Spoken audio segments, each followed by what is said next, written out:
ready for you to do your part. Okay. Okay? Apparently I don't know what I'm doing. I'm sorry? So apparently I don't know what I'm doing. I'll help you.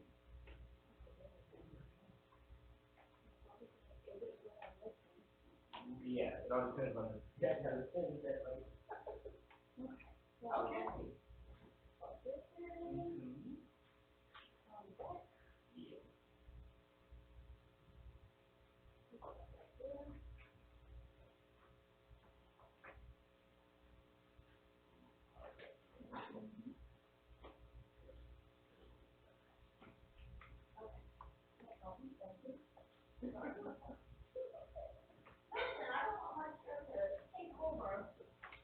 Oh, I don't think you could take over, but not your chair. I don't think anything's gonna change over there in the next 5 minutes, Hey, the door. so I'm gonna park. How are you, Samson? I'm good. Nice and cool now. Yeah, all right. Oh.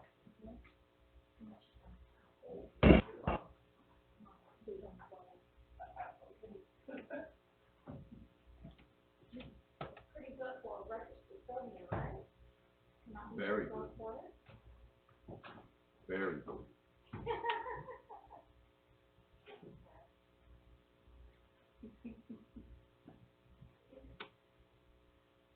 Yeah, exactly. Just right in. Just right in.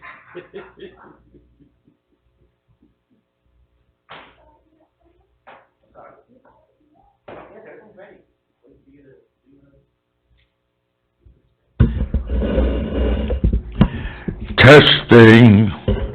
It works. Nice and clear. Very.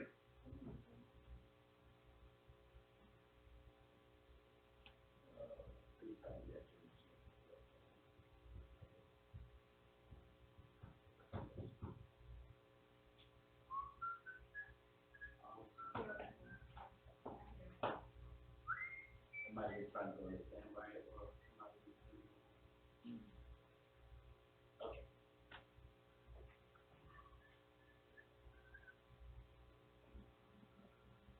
I'm sorry.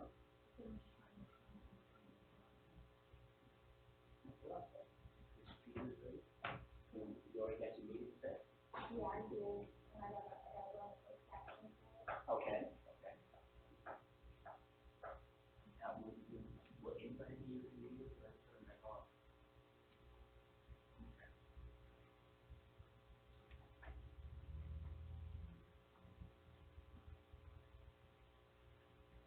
What's wrong?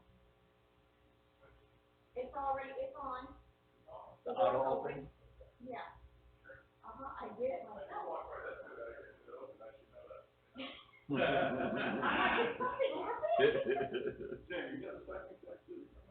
Sure. Doing it again?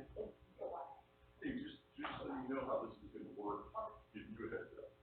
So, we're gonna do the introduction, we'll do roll call, we'll do, pledge of allegiance, and then we'll do that. So, they're gonna get, each candidate will get 3 minutes to basically kind of introduce themselves, all right? So you can use the time. To go over, we'll say, okay, just wanna wrap it up, you know, if you want to use that to wrap it up. So you go over. And then from there, it's going to be each commissioner is going to go through questions to ask each one of them. You know, it's going to be on the schedule. And ask questions. Very new thing to all the candidates, the public's going to go through the time. Which is good.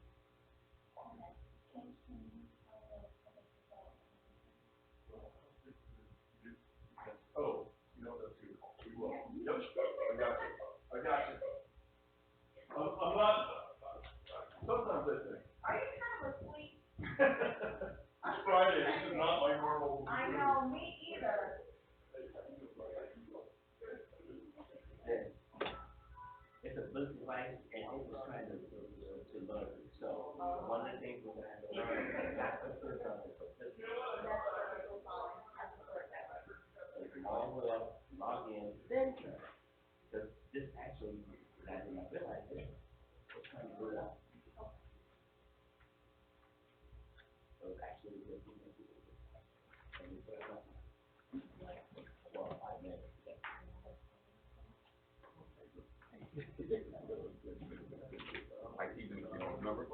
I'm just regular clothes. I've seen that.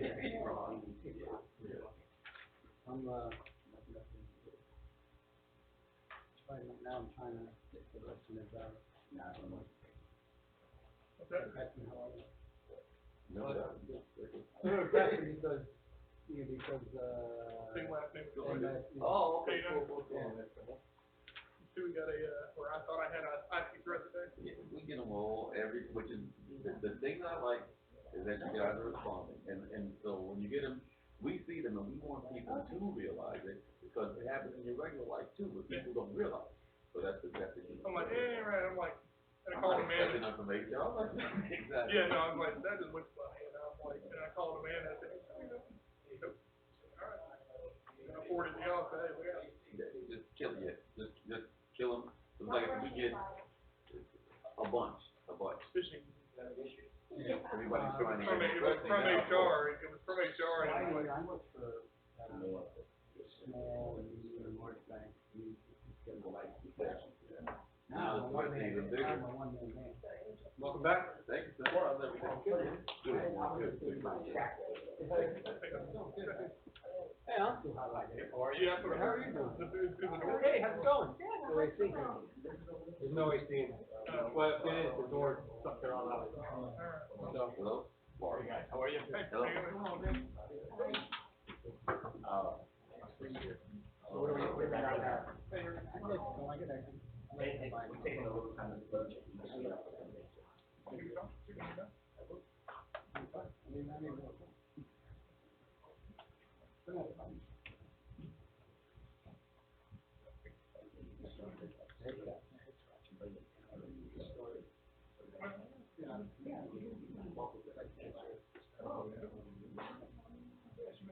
Well, I may do it now.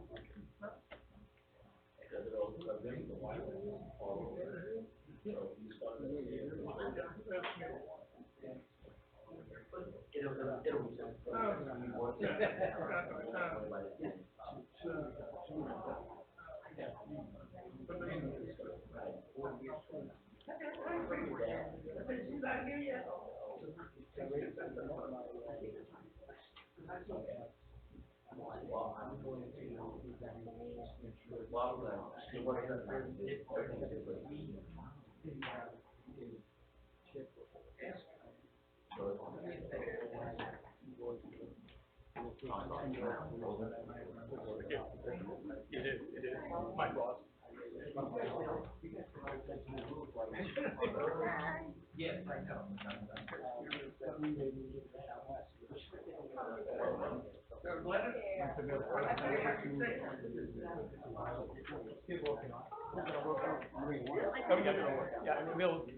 Sound good, you really. Hi, how are you? I can see what happened, but, what's the intention? I know, and I think, what happened, you opened the new door, because now you're saying anybody that hasn't filled out the application will reach out. I mean, we literally just. Right. Well, you know what? I didn't know it was related at all to construction companies and everybody else. Because he went through a lot of things saying to get this right. Right. We'll make it work, I promise you, I'm working on it. All right.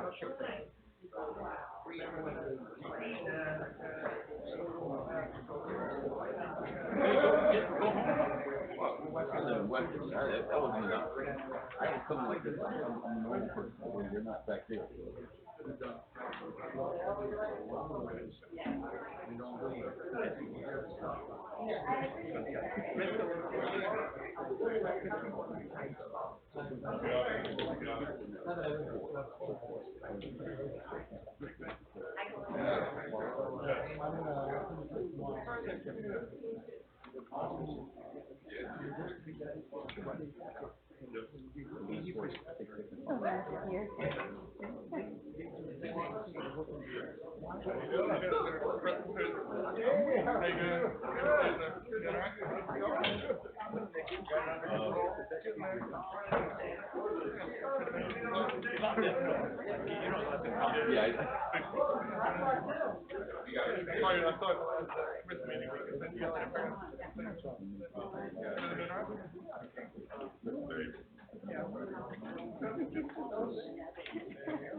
What you got? Hey,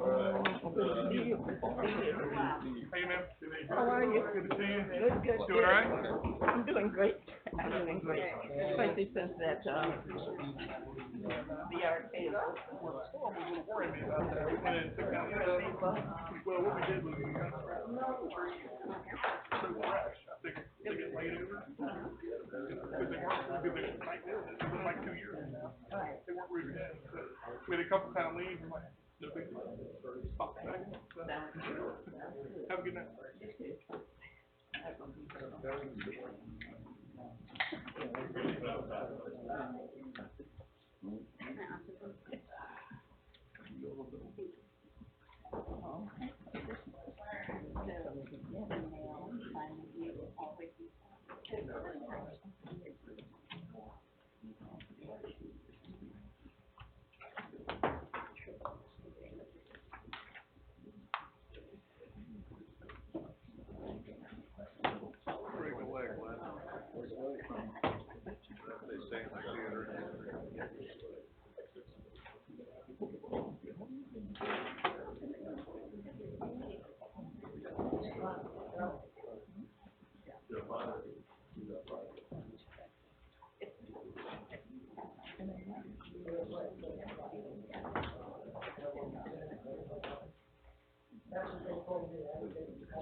Like that, right?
Either way.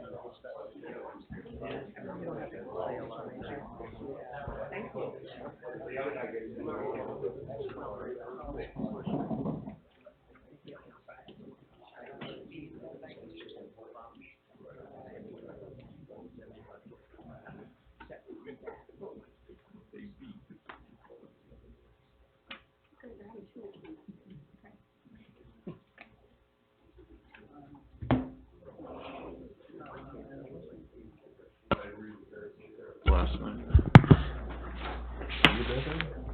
No, unfortunately, like a team is gonna score less than the Bears did.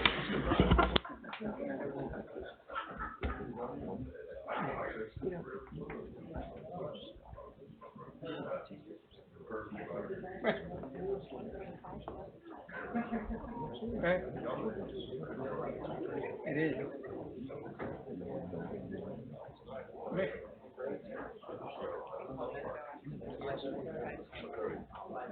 It's really kind of fun.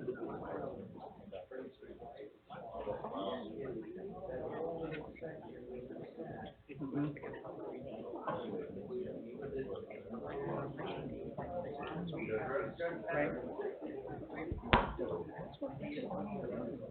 All of a sudden, boom. Perfect. Let's see, the time. I got 3 more minutes according to my clock. It was fun. I hadn't been to a baseball game That's awesome. since I came to Florida.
Ladies and gentlemen, I'd like to call to order the special city commission meeting for September 6, 2019. If we have roll call, please.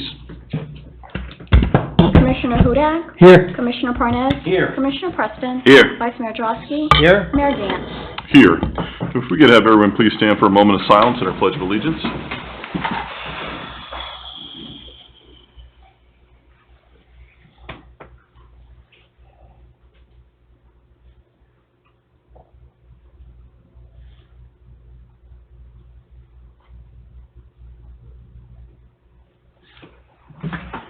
Pledge of allegiance to the flag of the United States of America and to the republic for which it stands, one nation, under God, indivisible, with liberty and justice for all.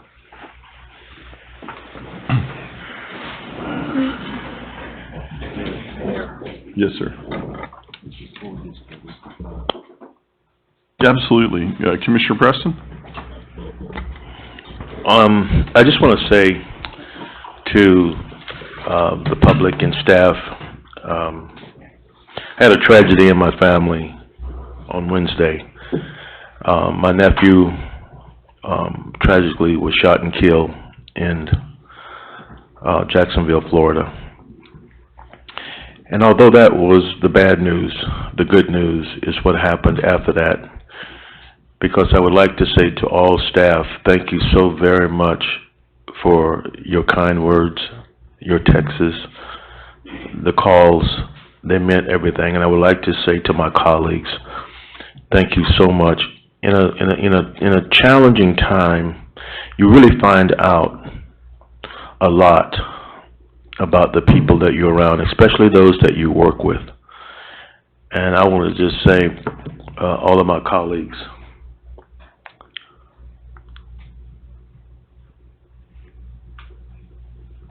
thank you. Thank you so much, because all of the words of kindness and your thoughts, prayers meant so much to me, and it's because of those things that I'm actually getting better. So, thank you so much. Appreciate it. Ladies and gentlemen, I'd like to call up Colin Basinger. I'm sorry, if we have approval of the agenda. Motion to approve. Second. Motion for Commissioner Hudak, second for Commissioner Parnas. All in favor say aye. Aye. Those opposed? Okay, Mr. Basinger? Good evening, Colin Benzinger and Associates, and we're here, I guess, for the final, hopefully, act in the city manager search process. The commissioners met with each of the candidates yesterday, the evening, and today, one-on-one, to kind of get to know them a little bit better and to test the chemistry.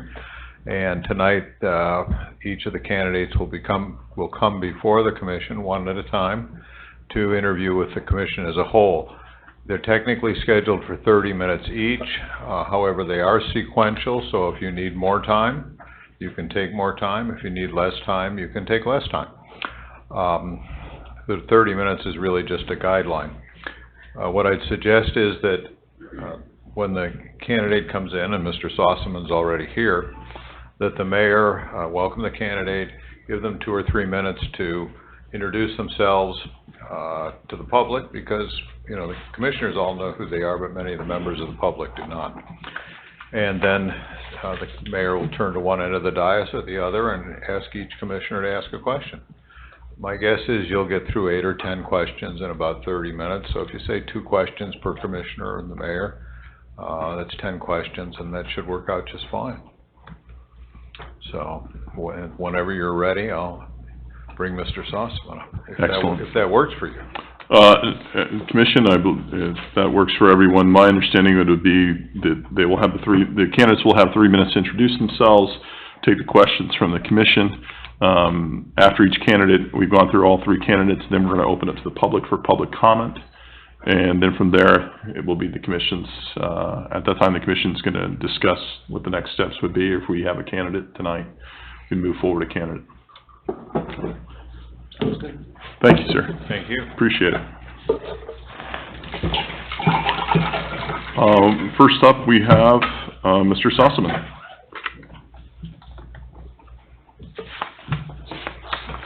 Thank you, Mayor. Good evening to you. Good evening. Commissioners, pleasure to be here. So there won't be any mistake, I go by Lynn most of the time, L-N. I was a junior. And I've had questions asked, where'd you grow up? They can't tell from this southern accent. So I grew up in, not southern New Jersey, but North Carolina, just north of Charlotte. And spent most of my career after I got out of college. I went to the University of North Carolina, Charlotte for my undergrad and also for my graduate degree. And I attended the Institute for Urban Studies at the University of North Carolina, Chapel Hill. And also at the, in South Carolina, at the Executive Institute. Through all of that, I survived. I was the planning director and community development director for a three-county organization, first in my career. I Roanoke Rapids, North Carolina, took in Halifax, Northampton, Hertford counties, very large geographic area, and I worked with three county commissions and all the cities therein. After 3 years there, I went to work at the city of Concord, where I was planning a community economic development director for 5 years. At the end of 5 years, we had a city manager who retired. I became the interim city manager for about 30 days, at which time the board asked me if I liked it. I told them I did. So they bestowed the permanent position, as permanent as they could be, I guess. So I was there for about 14 years as the city manager. Then I decided to leave and go into the private sector, started my own firms, and did some historic preservation of some properties that were 110, 150 years old, which I restored, made them to multiple use properties, sold them.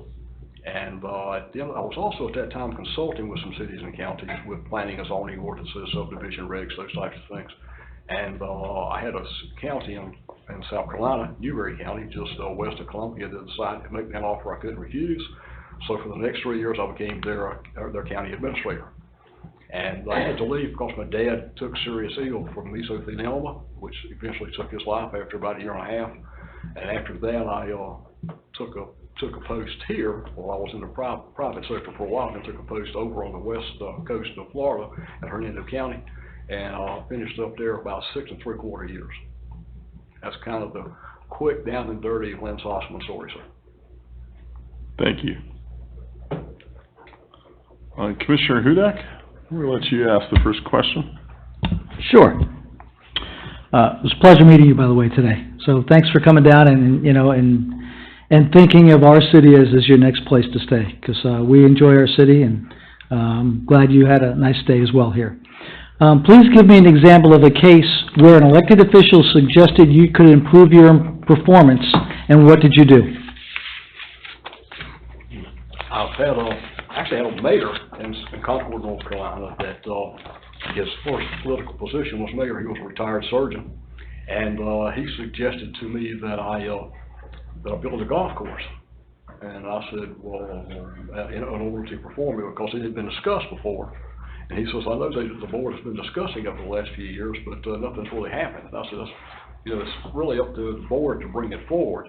A few years earlier, they had brought forward a project that had been bantering around for about, what's this, WW2, if you will, and that was to build a regional airport. And I was in the midst of building that regional airport, and he says, well, you could perform at that high level. You're building the airport, and you're doing other things.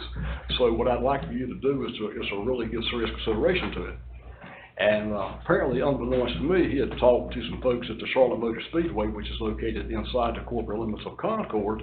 And I had a call the next day, which was the boost I guess he was giving me by telling me I could be more aggressive and do it. And so, lo and behold, they had 110 acres that they decided to sell to the city very cheaply, along what's called the Rocky River. And so I built what I consider to be a very, very, very fine municipal golf course called the Rocky River Golf Club at Concord. I don't play golf. I try. I play wonder golf. I hit the ball and wonder where it's going. But I had to, total embarrassment, and he told me out there I need to go take lessons, which I knew, because that was the first time I had played since high school, which was a long time. And but I did improve somewhat, but I still don't play much. Thank you. Commissioner Preston?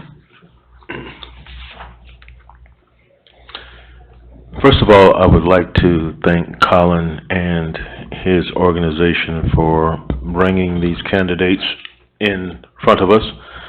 I've interviewed them all, and they all are very intelligent, all capable, and they all bring unique gifts in line of being a city manager.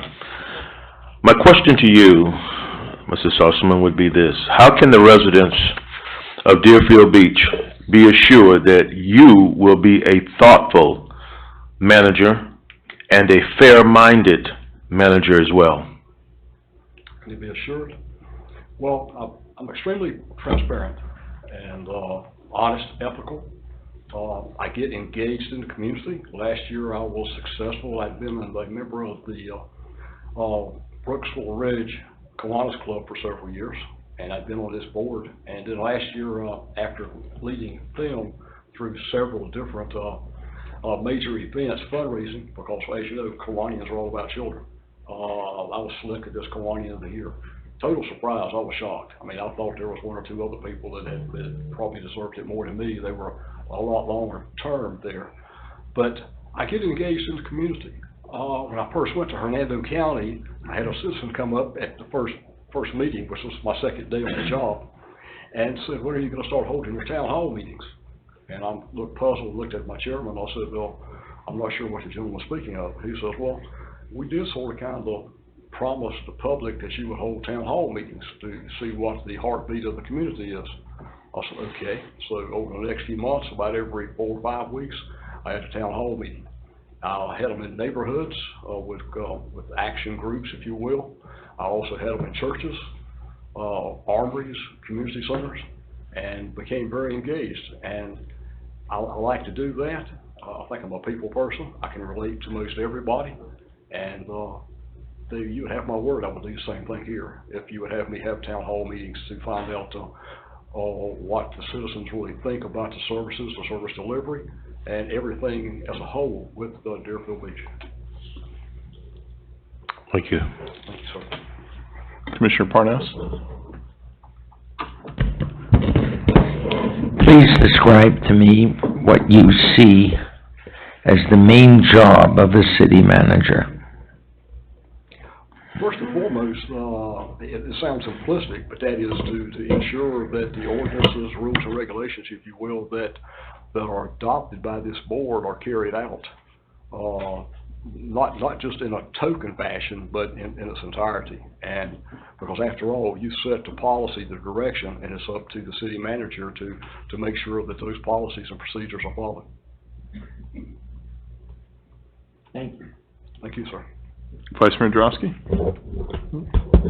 Thank you, Mayor.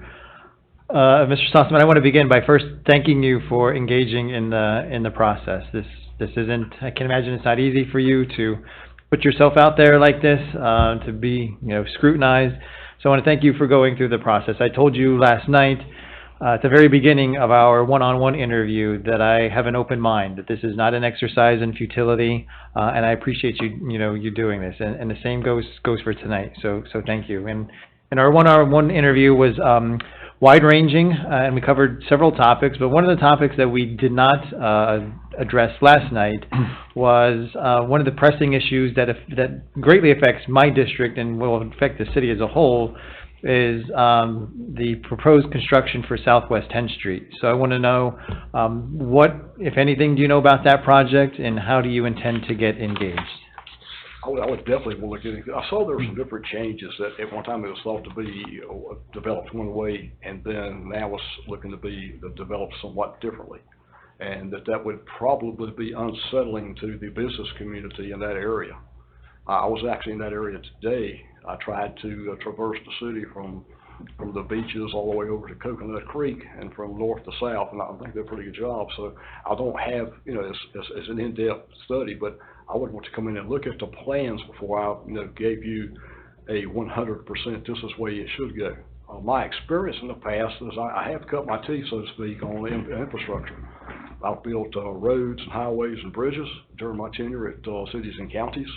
I've also built literally hundreds of miles of water and sewer lines, and I would want to see those plans and specifications and see what the community would like. That would probably be a good idea to have the first town hall meeting there, since it looked like it might be imminent, to find out how that business community and the other citizens that use that road on a regular basis are going to react to it. That would be my suggestion, that whether it's me or someone else, they shouldn't just come in and say, this is the way it should be, because you don't know until you actually get on the ground and feel it. Wait till you meet FDOT. No, you're right. It's a great question. FDOT's tough, but I've been successful over in Hernando County in getting millions of dollars a year to improve and expand some roadways, as well as the Brooksville Tampa Bay Regional Airport. It's just persistence. Okay, thank you. Thank you, Vice Mayor. Mr. Stossman, again, thank you very much for being here in the process and driving all the way down with the hurricane warning. That's pretty brave. how would you go about identifying the organization's strengths, weaknesses, and opportunities? And once identifying them, what would you do to go about making changes? I know now, I've heard that you're looking at doing some work on your strategic plan. And of course, doing a SWOT analysis, I think, ties into that very well. When I got to Hernando County, I found out they did not have a strategic plan. And I actually had to work with staff and encourage them because their morale wasn't very good because they had really suffered horribly under the Great Recession. So I was able to, I guess, tutor or mentor, coach, and let them know that it wasn't an effort in futility, but that it was a way to set the path for the future. And sometimes a threat can be an opportunity if you convert it. So we set on that direction, and that also led me to doing a lot more town hall meetings because I needed to find out what the citizens thought were either strengths or opportunities or weaknesses and threats, because they have different ideas sometimes, and we all speak typically the same language, but we hear things differently. And so I would sit down with the board, and I would go through and find out what you saw, what you see. Do the same thing with the different department heads and divisions. Meet with the public, community groups, and so forth to find out what they thought, and then try to build upon that with the board's blessings to move us in the direction that made sense relative to what our findings are. Thank you. Yes, Commissioner Hudak? Okay, if the Vice Mayor thought you were uncomfortable before, get ready. If you're selected as a successful candidate, and understanding that pay and benefits are a matter of negotiations, tell us in broad terms what sort of compensation package you would be expecting and your ability to start as far as your timetable is concerned. If I could take it in reverse, my ability to start is pretty much up to me. I'm advising some private sector companies right now, which I've done in the past. When my term over in Hernando County finished, I think within 3 days I was contacted by an energy company. I don't want to call their name right now because I'm negotiating some projects for them. I wouldn't be leaving them in the hole because they know what I'm doing, that my passion is with city county government. So that would be okay. I actually have found them the sites already, and all I need to do is drop it in their lap and say, take off and run. My last post at Hernando County, I think my salary was $219,000 and change. And of course, with that came the Florida Retirement System, FRS, and the holidays and those types of things. So when I saw the advertisement for your brochure, that at the very end, I think it's got a compensation statement that indicated it was somewhere in the 175 to 250 range. So I could be very comfortable. And tying back to the relocating, if you will, okay. I've been married to the same woman for a long time, I'll say decades, and we don't have children, so we can move pretty much at a moment's notice, which has really infuriated my brothers and sisters who all have children. So you'd be able to start in what time period? Probably within a couple of weeks. I would need to find a place to live. Understood. Temporarily. And as a matter of fact, I looked around today at some places just in case. Trying to be prepared like a Boy Scout. Thank you, sir. Commissioner Preston? If you would Mr. Sussman, if you look around the commission room right now, you'll see that it's practically empty. Not a lot of participation, and here we are proposing to bring in, a key person. So the first thing that I'm sure that we would recognize is that there is a lack of communication and maybe some apathy, and maybe we are not as unified as a city as we should be, given what we see. So my question would be to you, how could you bring unity to this city and taking into consideration its diversity, and in that diversity, you may not necessarily be familiar with the different ethnic groups. So how could you bring unity? Well, first and foremost, going back to what you stated, probably one of the biggest decisions, if not the biggest, is hiring your next city manager. because that person, whether it's me or one of the other two, is actually gonna be the face of the city for some time. And I've been put in that position before, because I've had mayors that, I think this mayor's probably more avant-garde, if you will. It's gonna be out front. I don't know for sure. But I've had mayors that told me, you are the face of the city. Go out and meet and greet the people. So I have. I've gotten engaged through civic clubs. When I went to Hernando County, there's a lot of diversity there, sir. There's not just white folks, Caucasians, if you will, and African Americans. There's also any number of others. My executive assistant, Tina Duniger, half German, half Puerto Rican. My emergency management director is Cuban, Cecilia Patella. And it goes on from there. I had a fire chief from New York City, and so he's Italian. And so I had a lot of diversity, and I think I was very good at it. So the problem they had there was they had an east-west battle, if you will. And when I say east to west, it's because there's really only one incorporated city, and that's Brooksville, the city of about 8,000 population. That's the county seat. But then you've got something on the west side of the county by the name of Spring Hill. It was started way back in the 60s and has grown to about 110,000 population. It's not a city. A lot of people refer to it as a city, but it's unincorporated. When I first went to Hernando County, they had just, the governor by stroke of a pen had disbanded, took away their taxing authority because they had a separate fire district.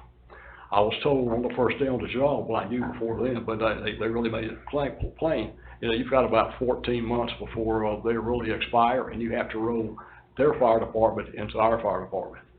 And of course, a lot of concessions had already been made, decisions had been made that I had to live with. And so that was tough.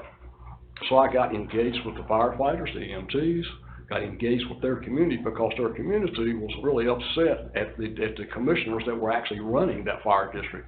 And they had their own little taxing authority, if you will, because they were an independent district. And I know your attorney can tell you about dependent districts and independent districts, so a lot better than me. But I had to get engaged. I became the face. Because at that point in time, nobody was really from the commission being out in the public and being seen and finding out. I put together surveys, if you will, different times, different ones, and to find out what the people actually wanted, what they expected, what their aspirations were. And put a lot of it in. When I developed a strategic plan, that strategic plan carried forth a lot of those. And I included benchmarks in it because one of the problems on the west side, just on the north edge of Spring Hill, were a lot of lime rock roads. Of course, if you know anything about lime rock, in the summertime, when it's dry, it's dusty. People with breathing problems suffered. They'd come to commission meetings and say, why don't you pave it? Well, we have a paving program, but when I looked at it, they were only paving about 1 to 2 miles a year, which was not getting a job done when you've got hundreds of miles of streets like that. So I revamped that program using a municipal benefit unit and with participation of the people, and I ramped it up in less than a year and a half from doing 1 to 2 miles a year to doing 20 miles a year. As a matter of fact, every budget year we were putting more money in toward doing those projects than we had before, but still yet we would run out of money because we took it on a first come, first served basis, and we had the people fill out the forms to do it. So I did that. I promoted it. Some people thought at first they wouldn't like it, but they absolutely loved it because we were getting the job done.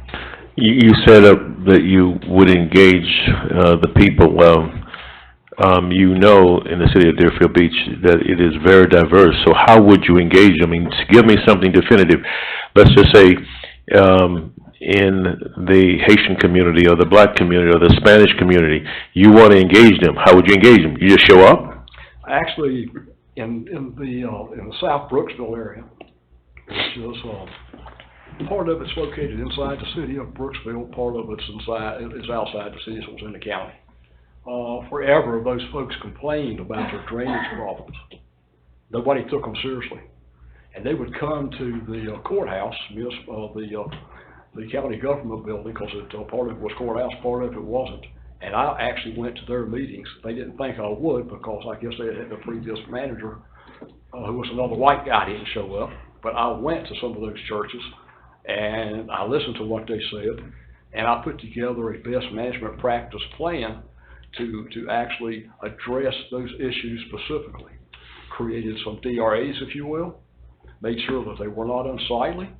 There was well, at one time they had been canals, but they were so overgrown and rodent and snake infested that they weren't. So got those cleaned up so the people saw my boots on the street in their community, not once or twice and then gone, but repeatedly. Okay. Thank you, Mayor. Thank you. Commissioner Parnas? We have a battle going on here in Florida in the United States. How would you find ways to implement sensible gun control?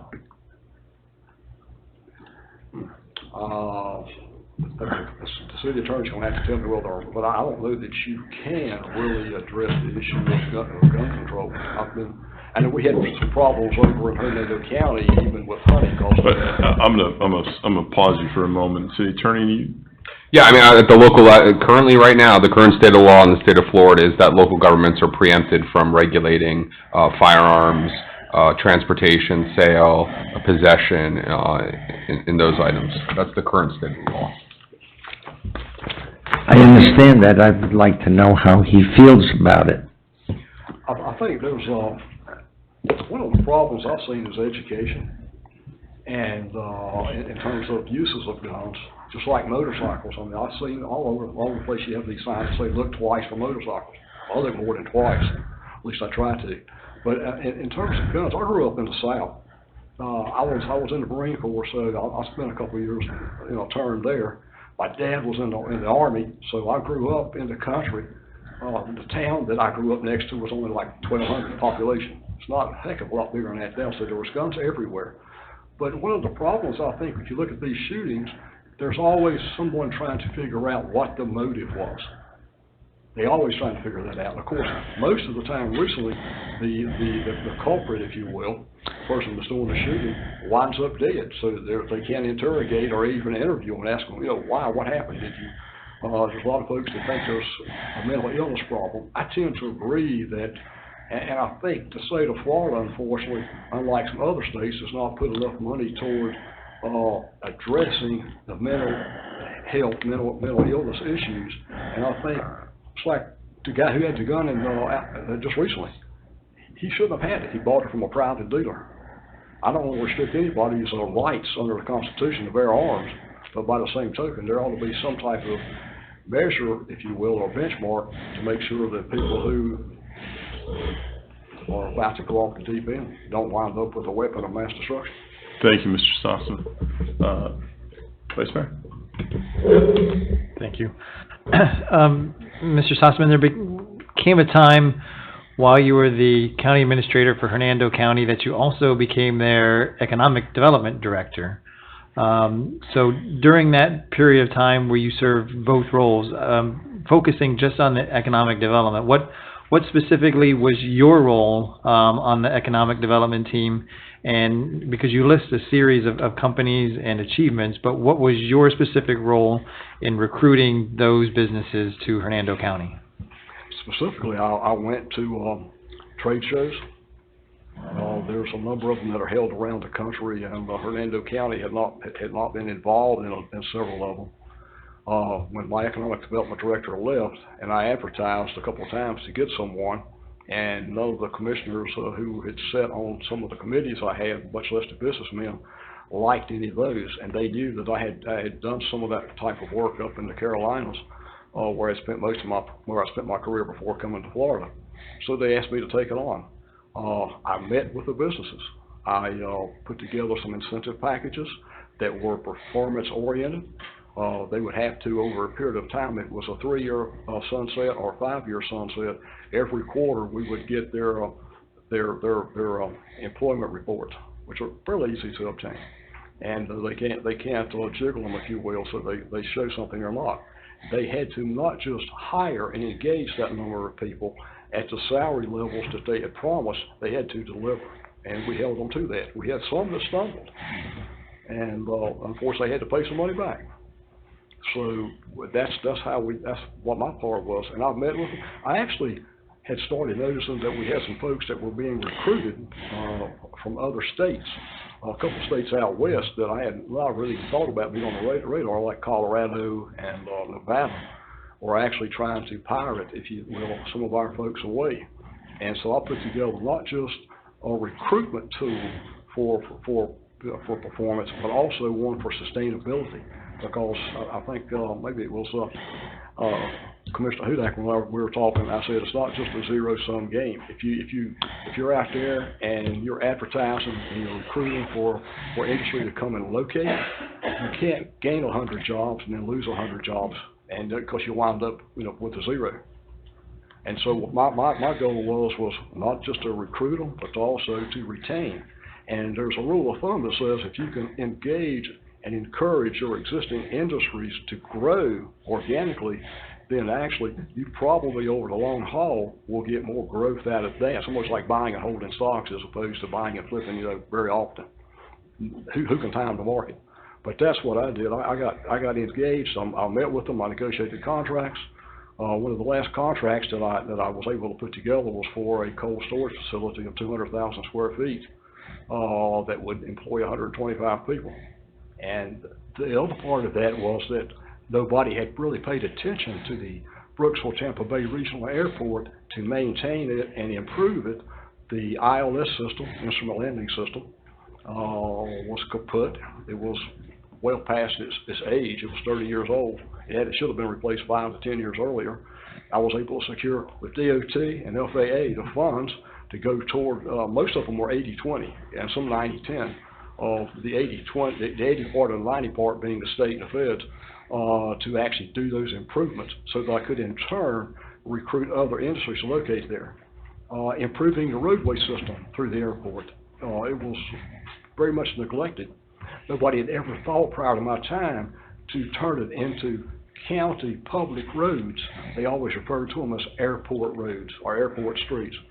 And so once I was able to get the clerk of court, his finance director, and the legal team to agree to it, then I got my public works department to agree to it so that we could use some gas tax money, transportation trust money, as well as our utility department, because we had to have water and sewer there for these businesses, and all the revenue from the water and sewer went to utilities, not the airport. It only made sense for them to shoulder the burden because everything else that was done by the airport.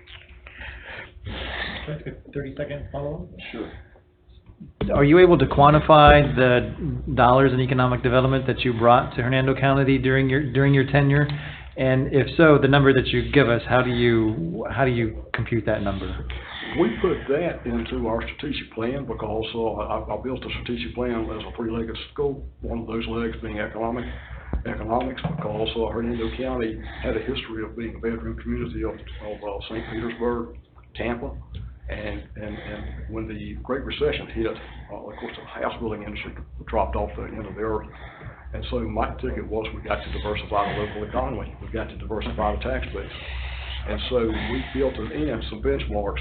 We would say we'd like to be able to create or recruit 250,000 square feet, 500,000 square feet. And then by a public information officer at the end of each year, we'd go back and also the number of jobs that we would retain, the number of jobs that we would recruit. So we would go back and measure it from that success standpoint. Thank you. Thank you. Obviously, strong fiscal management skills are key to this job. Can you describe the most challenging budgeting situation you've encountered in your career, and how did you react to it? When I was the county administrator, excuse me, in Newberry County, South Carolina, I knew going into the job that the county owned, besides a hospital, it also owned a nursing home, an independent living center, and an assisted living center. It had it privatized, if you will, so the private sector was operating it. And I was introduced, I think, probably, not my first week, but I think my second week, which was like, 1st of January of that year, to the management folks that were managing it. The county still owned it, and they would have to pay a monthly fee for the operation, if you will. It was early February, and the manager and assistant manager came to see me unannounced, and handed me a piece of paper, which was a letter, which was there on, 90-day notice that they were pulling out. They didn't know they no longer wanted to stay engaged and operate those 3 facilities. And, they gave me 90 days. The very next week, on February 14, which was Valentine's Day, the date that goes down in infamy as far as I'm concerned, they came back and said, no, Lynn, it's not 90 days, we're gone to the end of this month. You know, we know the county may have to sue us, but if you do, you do. So I had to scurry and find someone quickly who was licensed for all 3 of those facilities, because the licenses in South Carolina are different for nursing homes, assisted, and independent living centers. I found out by going through the books, so like I say, I just got here, that the management company really wasn't doing a good job. You know, they had people in there paying bills and whatever, but they were milking it. They were turning it into a slum, if you will. When I went into the nursing home, I thought I was going to throw up, it smelled so bad. But, and my challenge was that the county council, as they call county boards of commissioners in South Carolina, told me, Lynn, you can't let it close. You have to resurrect it. You have to save it, but you can't use any general fund tax laws to do so, which was a major challenge. So I did some research and sat down with our county attorney, Gary Pope, and came up with a special revenue bond, is what they're called. And so that the revenues from the people that actually paid to stay in a nursing home and the independent assisted living center would be paid into like a trust fund. And so nobody else could touch it.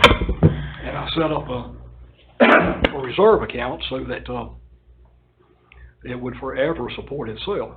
No tax dollars were used.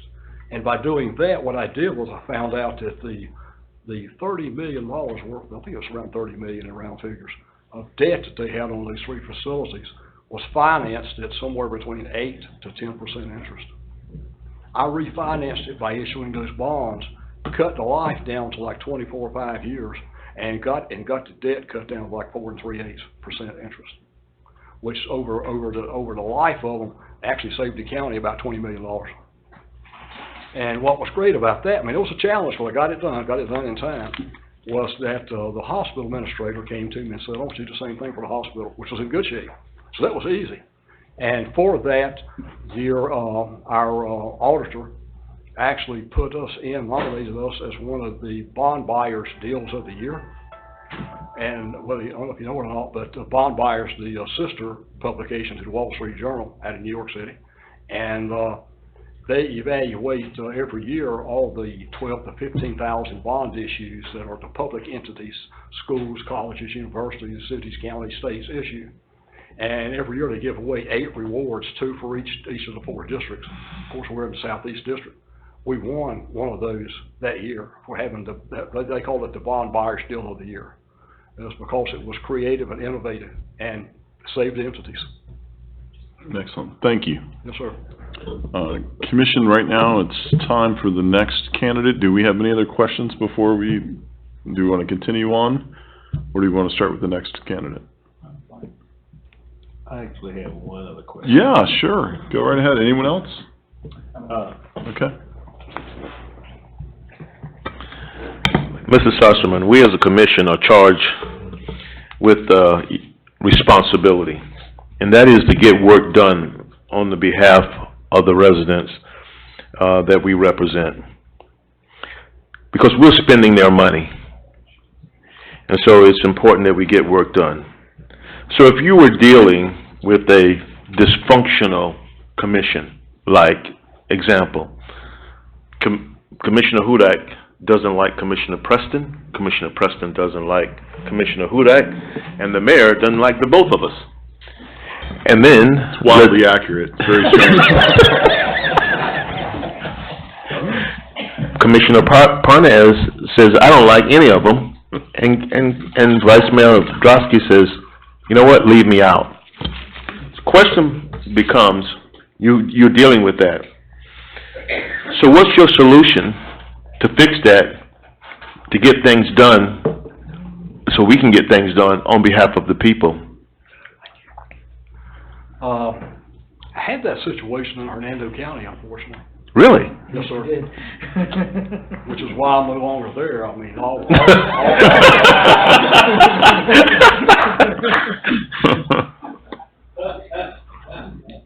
but I'm not going to complain about it because maybe they did me a favor because they're doing exactly what I told them since 2012 to do, but now they're doing it in the worst possible way. And there's plenty of proof that what they were so dysfunctional, Commissioner, that they refused to raise taxes back in 2012 by 2 or 3%. The next year, 2013, because I did every budget from then on with my budget officer in my budget department, and I told them every year, they said, we have to find another way to raise revenues. I came up with stuff like in South Carolina, they used to put a little French spin on it and call it a FILO, F-I-L-O-T, a fee in lieu of taxes, because we owned our utility system, and what we could have done was charge the use of the rights of way, because obviously the county does maintain those rights of way, they're county roads. They said, no, that's still another tax, we don't want to do it. So let's just call it a payment in lieu of taxes, a PILO, or a pilot, whatever you want to call it. They wouldn't do that either. And I said, so what they wanted to do, that they had started prior to my arrival, was to spend down about $35 million worth of unrestricted reserves. Now, they had the right to do that. And I told them if they kept doing that, they were going to run out of reserves. They had pet projects, and I tried to referee between them because I had them have some, I wouldn't say no fisticuffs or anything like that ever happened, but there was some pretty strong name calling from the dais, if you will. From one side to the other, and of course, the chairman's sitting in the middle, and I'm sitting to his immediate right, and the attorney's sitting to his left, so we had to referee. And it was a tough situation. So finally, when they decided they had enough of me and my recommendations, and they decided to end the contract, they did. And they did it without cause, which was in my contract, which meant they had to pay me a separation fee, if you will, which was not bad, it was decent. So I left. They promoted my assistant administrator to administrator. Good luck, Jeff. That's his name, Jeff. But he comes forth with a budget that recommends a 15.51% millage increase and also a 10% landfill fee increase, which is what I told them they'd have to. If they had listened to me way back when, they could have done it a lot less painfully to the citizens. They were not and are not good stewards. They didn't like for me telling them that, so again, that's why I'm not there. As I know I've had most of you ask me if I'm ethical. I'm very ethical, very honest. I grew up in a very religious family up in the Carolinas. And some people may say I'm not that religious, but I think you need to be truthful, you need to be honest, you need to be transparent. And there's an old saying, denial is not just a river. They are still denying it. After my departure, citizen after citizen has put up on the screen there in the room, article after article, where I recommended what they would do in order not to face that problem, and they never would face it. Since that time, since my departure, besides promoting my assistant up to the administrator's position, they also hired him a financial advisor to come in. Fact is better than fiction. That financial advisor that they're paying $40,000, $50,000 to made the same recommendations that I made.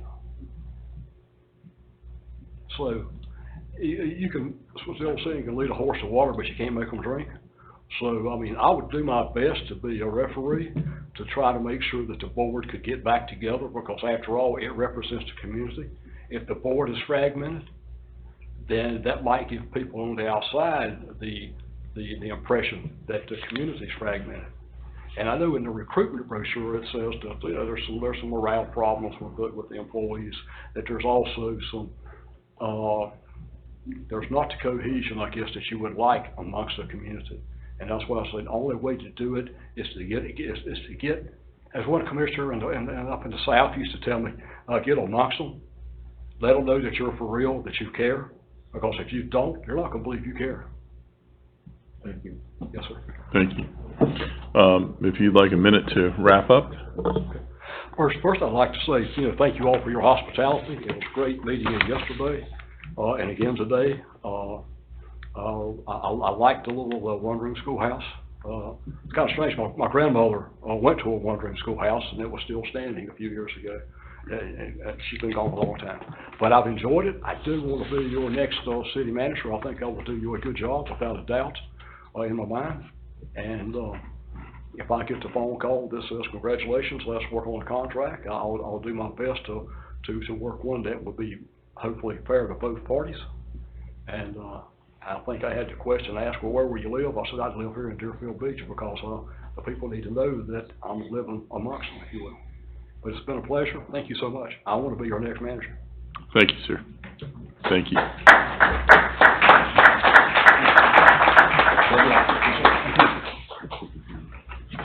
Thank you very much.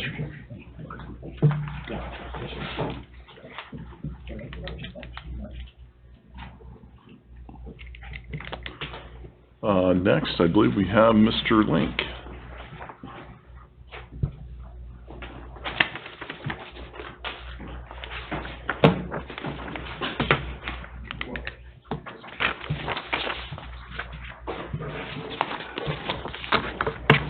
Mr. Link, how are you? I'm well. Good. Honorable Mayor, Vice Mayor, and Commissioners. We're going to give you 3 minutes to kind of introduce yourself to us and tell us a little bit about yourself, and then we're going to get right into questions. All righty. Let me tell you a little bit about my background. I came from Greg Lake, and I'm from Palm Bay, and as you all know, I came from the private sector. I was recruited, actually, by my legislative liaison in Florida to run for city manager in Palm Bay, because the council there was looking for an individual private sector business development experience, but also had a lot of working with government experiences as well. So, lo and behold, I did. I put my, I entered that race and was offered the position in April of 2015. So, I do want to talk about a couple of similarities here. You know, similar city similarities, similar population, similar budgets, similar challenges when you look at some strengths, you know, weaknesses, opportunities. But those opportunities only stay opportunities until you do something with them. You know, and so what I wanted to share here is that private sector, you're a results-oriented guy. Because if you don't get those results, then you don't stay around. They'll find somebody else. And that is really where I come from. So some of the successes, you know, we turned around a city that was actually discussing bankruptcy. Folks don't know that. It's a dirty little secret, but we weren't going to let that happen. So we turned a huge ship around in a small port. And our goal was for 3 years, our 3-year goal was $300 million through new development, through growth management. We actually did $540 million through new development in 3 years. So infrastructure, still the challenges. We had a special challenge. We have 850 miles of roads. You don't have here. But we're handcuffed by a city charter that didn't allow us to do special assessments. So again, can-do attitude and the right folks around you. We actually put 7 referendum items up for vote, and all 7 of them passed, and allowed City Council to levy special assessments. Proud to say here, well, I wrap up because I know I only have a few moments. Council didn't have to levy special assessments. They actually put up for vote a bond referendum for the entire city. So a $150 million bond referendum to pave all of the roads in Palm Bay. When I came to Palm Bay, I made a promise to myself. The roads would get paved, repaired, repaved. I'm proud to say that with that referendum passing, that the roads in Palm Bay will be paved, repaved, and repaired. So, I started here. My Florida career started in South Florida. We'll give you just a couple. I'll wrap it right up. Sure. Started down in Hollywood, Florida, lived in Broward for 13 years, went to graduate school at FAU. My wife, before she passed me up to New Jersey, I feel like I've been paroled again, because here I am in Florida, and just, I'm really enjoying it. I love Florida. So I will close with that, and I thank you for your time and consideration. Thank you, Mr. Link. Commissioner Hudak, first question. Sure. It was a pleasure meeting you today, and I really appreciate you coming down and spending some time with us. We have a great city here, and I'm glad you were able to spend some time. My first question is, please give me an example of a case where an elected official suggested you could improve your performance, and what did you do? There was, what I found out is elected officials do like different forms of communication. And I clearly want to make sure that my commission was informed, and I was getting them all the information in ways that were desirous to them. Some like text, some like to have time pigeonholed during the week, and that's what I was able to do. Because if you're not having clear communication with your council, you're just starting off on the wrong foot. So there's one councilman actually who you knew if you were going to get on the phone with him, you're on the phone with him for 40 minutes. With another councilman, I had a time pigeonholed every Friday, 2 o'clock. If that meeting did occur, it occurred. If it had to occur, it did occur. Sometimes it didn't have to occur, but that was valuable for me. Commissioner Preston? Mr. Link, I just want to thank you for, as my colleague said, being a part of the process. We here in the city of Deerfield Beach is looking for a good leader, a good person to make a difference. So my question to you is, how can the residents of Deerfield Beach be assured that you will be a thoughtful manager and a fair-minded manager as well? I'm not a young man anymore. Some of the things I've learned through my experience is, you know, God gave you 2 ears and 1 mouth. You gotta listen twice as much. And had better listen to the folks that are the residents, and they're the taxpayers. So I've learned throughout the years to listen not only to the residents, because their input is extremely valuable, but what was just as valuable to me and what was recipe for success for my career is I surrounded myself with subject matter experts. I shared this with each and every one of you. If I'm the smartest guy in the room, we're in trouble. But I'm going to know where to get the answer, and I know that I'm going to have a subject matter expert that's going to be able to get the answer so that we're going to be able to move forward in the appropriate way. I hope that answered your question, sir. Commissioner Parnas? We had a nice long conversation upstairs. Assuming you are the city manager and a personnel problem pops up, what do you do about it? Do I address it? If a personnel issue comes up with me, it does not linger, because that just festers. We have a HR department, depending on how it comes to me.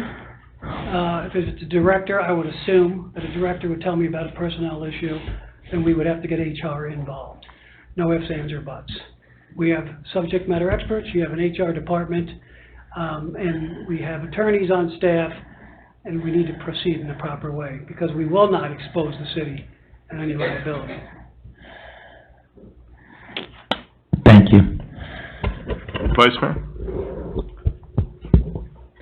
Thank you, Mayor. Mr. Link, like my colleagues, I want to thank you for participating in the process. I know it's not easy, and like I told you last night on our one-on-one interview, I came into this process with an open mind. I continue to have an open mind, and so I appreciate you being very honest and frank during our discussion. You didn't dodge any questions, and that means a lot to me. So thank you for that. My specific question for you is when you became the city manager of Palm Bay, you inherited a $40 million shortfall in the stormwater fund.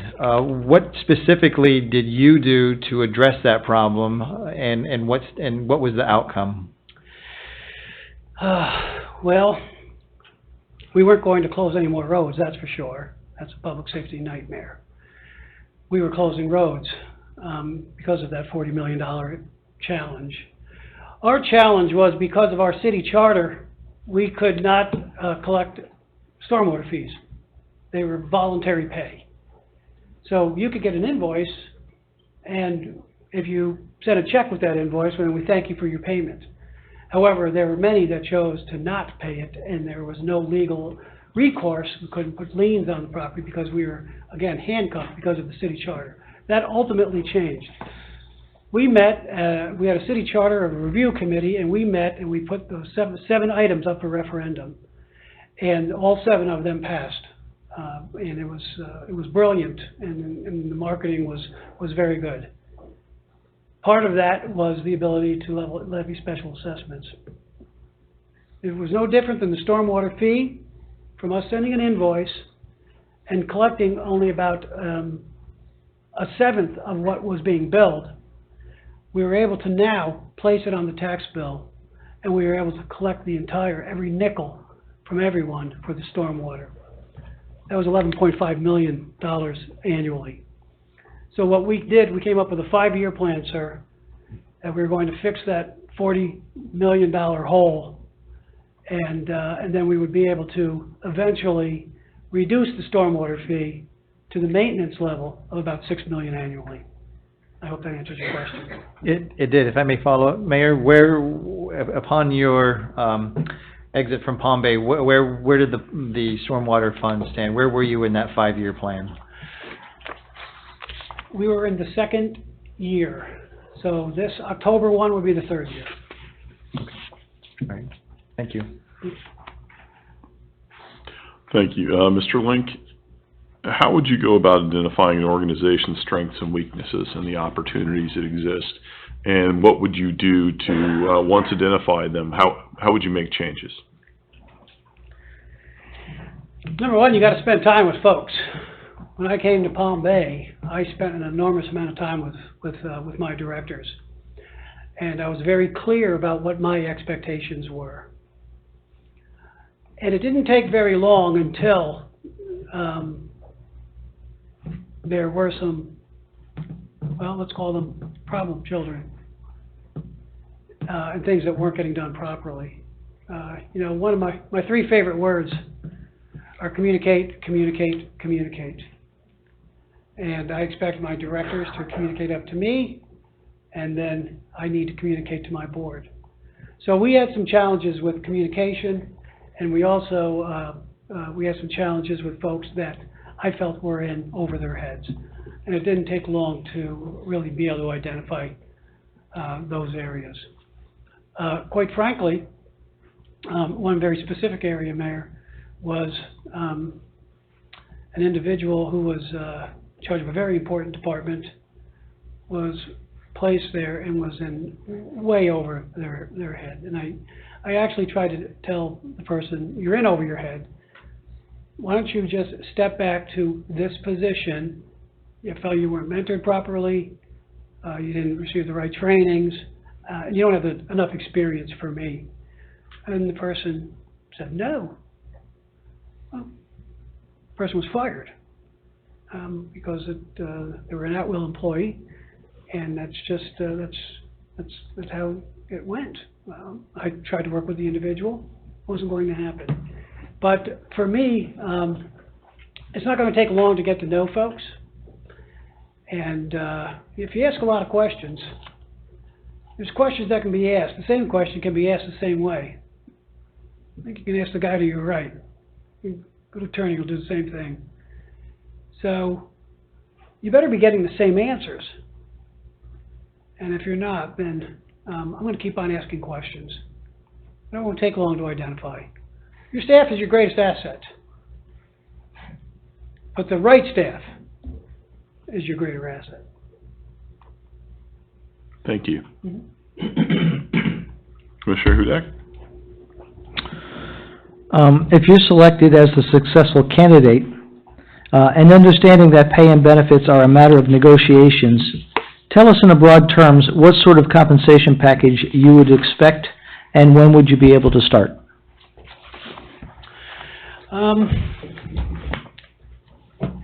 At Palm Bay, I left, I was making 182. I would expect somewhere close to that. So let's round it to about $200,000. Palm Bay also provided a vehicle and contributions to a 457 and a 401k. There was also a contribution to a health savings account. I'm not working now, so I would be very flexible with the start date. I'd have to check my tea times in my fishing schedule, though.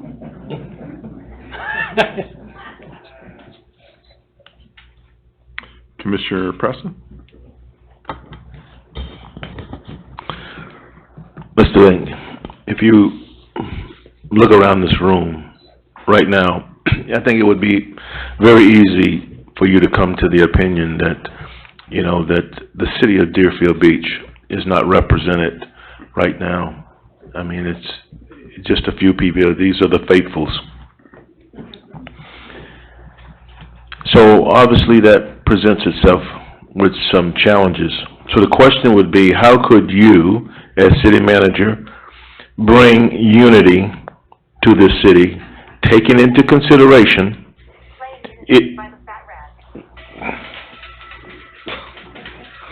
Believe me, the phone was off. I'm telling you. Gotta watch out for Siri. Oh, Siri. I'm really glad that that's the only thing they picked up from our conversation. It's amazing. It was turned off, but anyway, no silence, I should say, not turned off.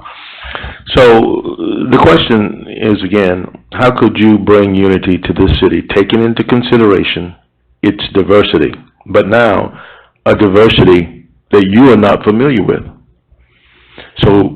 So you got different ethnic groups. You may not be uniquely familiar with them. So how would you bring unity? Well, I would beg to differ a little, sir, because my professional career, I worked in corrections. And that was extremely diversified. I enjoy getting out. I worked closely with the chamber, went to ribbon cuttings for new businesses, went to everyone that I could. I went to the HOA meetings. I would go, we always had an enormous amount of events. We had 30 parks and a tremendous Parks and Recs team. We always had fantastic events. I was always present there and be out and about. There's enough time that has to be set, you know, when you're sitting behind a desk. But I sure enjoy the Florida air as well. So I would get out and about. Okay, thank you. Thank you. Commissioner Parnas? Part of making any city successful is the attraction of good companies so that there are jobs available in the city. What would you do to implement attracting business to come to Deerfield? Well, first of all, who in their right mind wouldn't want to come to South Florida? Number one. There's things that we were able to do. As I spoke with some of you, incentives and abatements aren't regulated by law. So it's where some of the smaller cities lose out, because the cities that have money attract the bigger and better businesses. We were able to offer some abatements. One of the things that we did is we worked with our Chamber of Commerce and we worked with our county commission and some representatives of the city. And we created a committee of 100. Why they call it that, I don't know. Had 4 or 5 people on it. I guess it just sounded better, bigger and better. And when an individual was either we reached out to an entity or they reached out to the city wondering about incentives for them to locate into Palm Bay, we sat down and they would present their business plan. And there was a formula that the community of 100 had, is that you had to meet benchmarks according to your investment in the city. What building you're going to buy or rent from? How much are you going to put into that building? Whether it's rehabbing or equipment for your industry. We had, one example was a battery company. They put in about $350 million worth of equipment. And they're going to hire, within 5 years, 1,000 employees. So you don't get those incentives or abatements when you sign a lease, start moving in and spending your money. You have to reach goals. So there is a give and take. You know what? You have to show that you are invested in the city and that you are going to be a long-term investor. And then with that understanding, you reach these goals and there's a reward for that. So I would look into that. Thank you. Vice Mayor? Thank you, Mayor. Mr. Link, in your resume, it states that you are FEMA certified. And just this very week, we were a whisker away from a Category 5 hurricane that was basically headed towards the South Florida area. And it says that you also were part of the preparations in Palm Bay for Hurricanes Matthew and Irma. What specifically did you do to prepare for those storms, to prepare Palm Bay, so that we know what you would do in the event something were to come toward Deerfield Beach? Well, the governor, after he declares a state of emergency, and then when the mayor ultimately declares a state of emergency, the city manager is the person in charge, ultimately making decisions. I was extremely fortunate, again, when I talked to you about staff. I had a fire chief and a police chief that both of them had well over 20 years of experience in South Florida. That's right. Mr. Link, my apologies. I don't have I can sing, but I can't dance. I can't. We were going to provide you a soundtrack for your entire interview. Apparently, everybody's jumped ahead. I know that. Does anyone have a hammer? Okay. I got a lot of experience on that. Sorry, Mr. Link. No worries, no worries. So we ended up, we had to meet, and we had to formulate a strategy moving forward. And again, I was extremely fortunate that I had the experience with the police chief and the fire chief. And we really had to market this thing. We had to let our folks know. So we had alert systems going out, public service announcements. We had to let the folks know, and keep them up to speed with things. And also, you know what? Stay off the roads.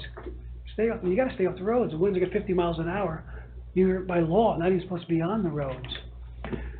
The other thing we needed to do was to prepare for after the storm, when the winds are under 50 miles an hour. So when we could get out and sustainable winds were under 50 miles per hour, the fire chief picked me up at City Hall and we toured the entire city. And we came up with an assessment of, wires were down, trees were down, and just took notes and had to place those on the website and get that information out as well. You don't want people walking around in flooded areas in water when there's lines that are down. The important thing too is not knowing the severity of the storm. We were able to, we had several tractor trailers of water that were available to residents, as well as some ice. We didn't know how long electricity was going to be out. Folks need water, and ice was available. So, again, the important thing is surrounding yourself with the right people as well, sir. May I have a quick? Sure.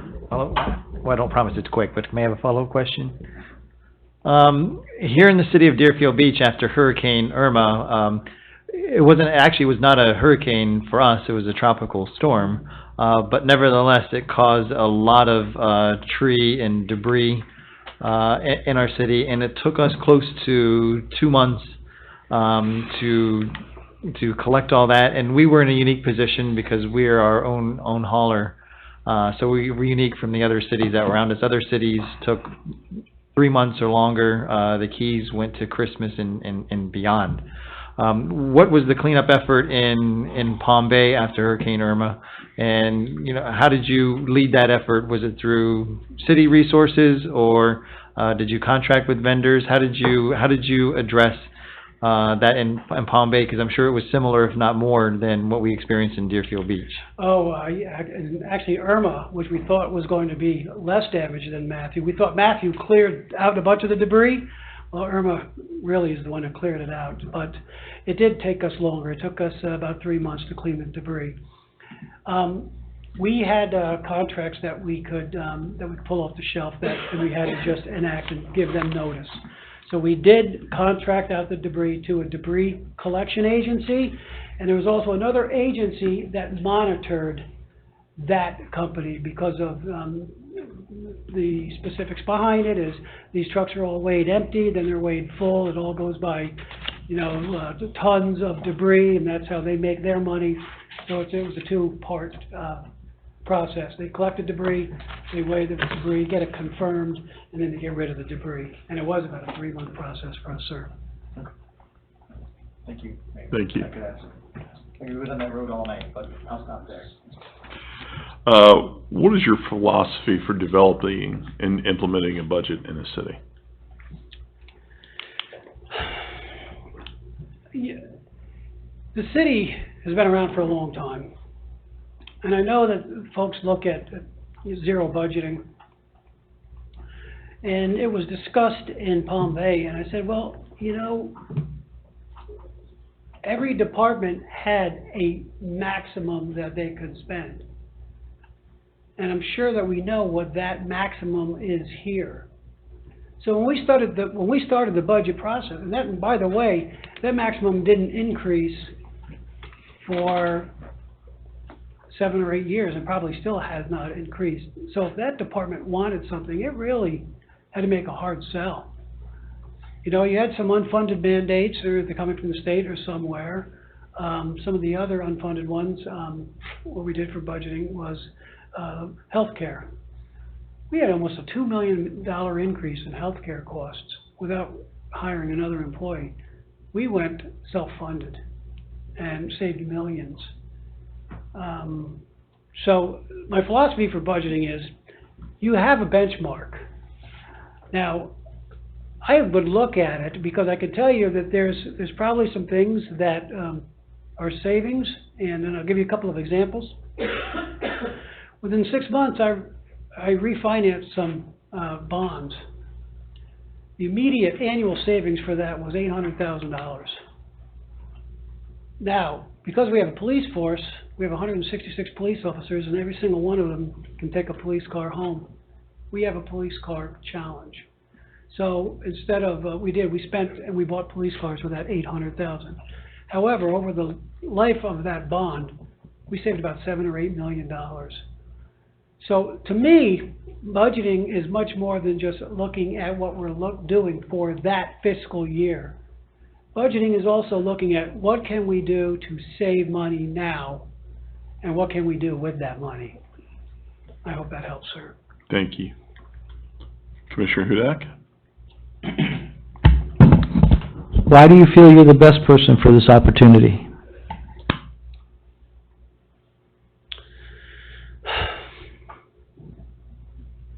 I guess that's something you guys got to decide.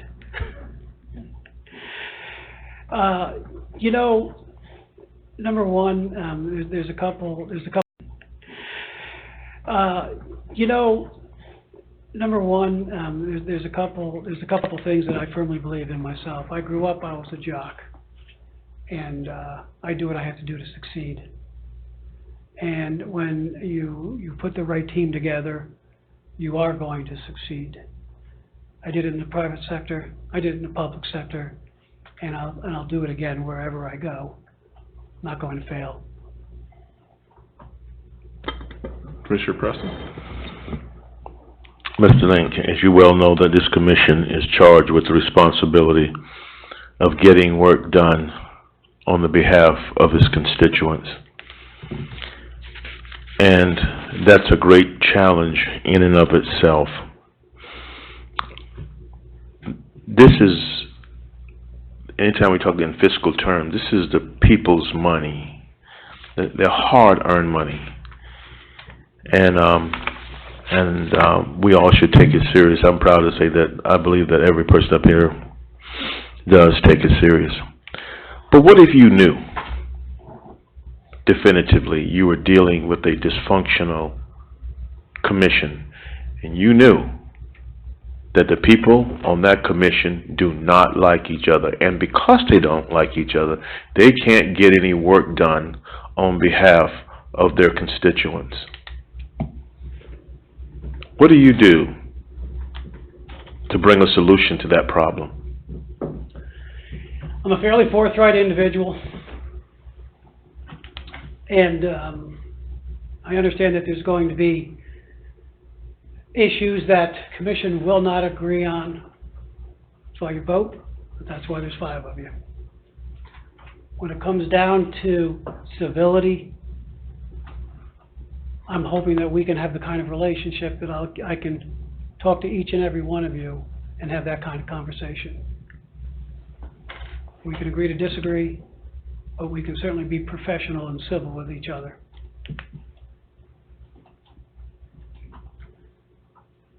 Commissioner Parnas?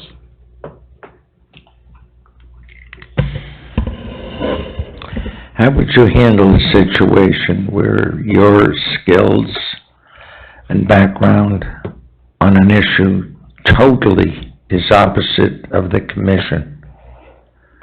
How do you handle the situation? I know where I get my marching orders.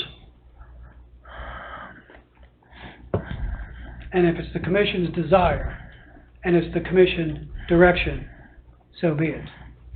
Okay, thank you. Vice Mayor? Thank you, Mayor.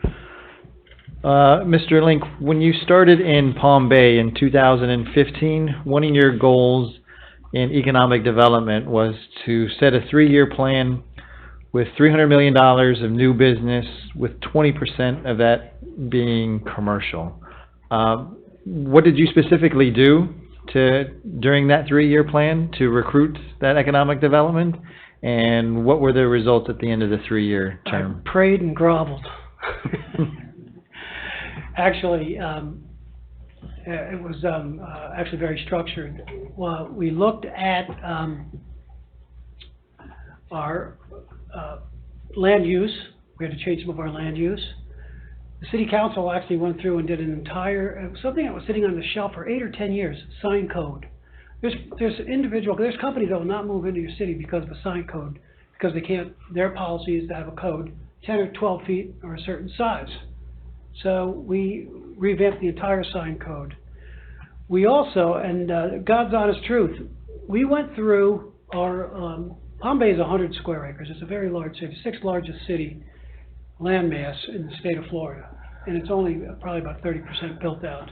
What we did is we focused on the areas that were, especially with the commercial, the folks that owned larger plots of land.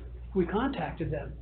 Today, there's a new sheriff in town, there's a new council, they're very pro-business, and we'd like for you to come up and I'll give you a perfect example, 2 examples actually. One guy bought the property, well now it had to be 13, 14 years ago, on a pretty busy road. He forgot he had it. It's 10 acres.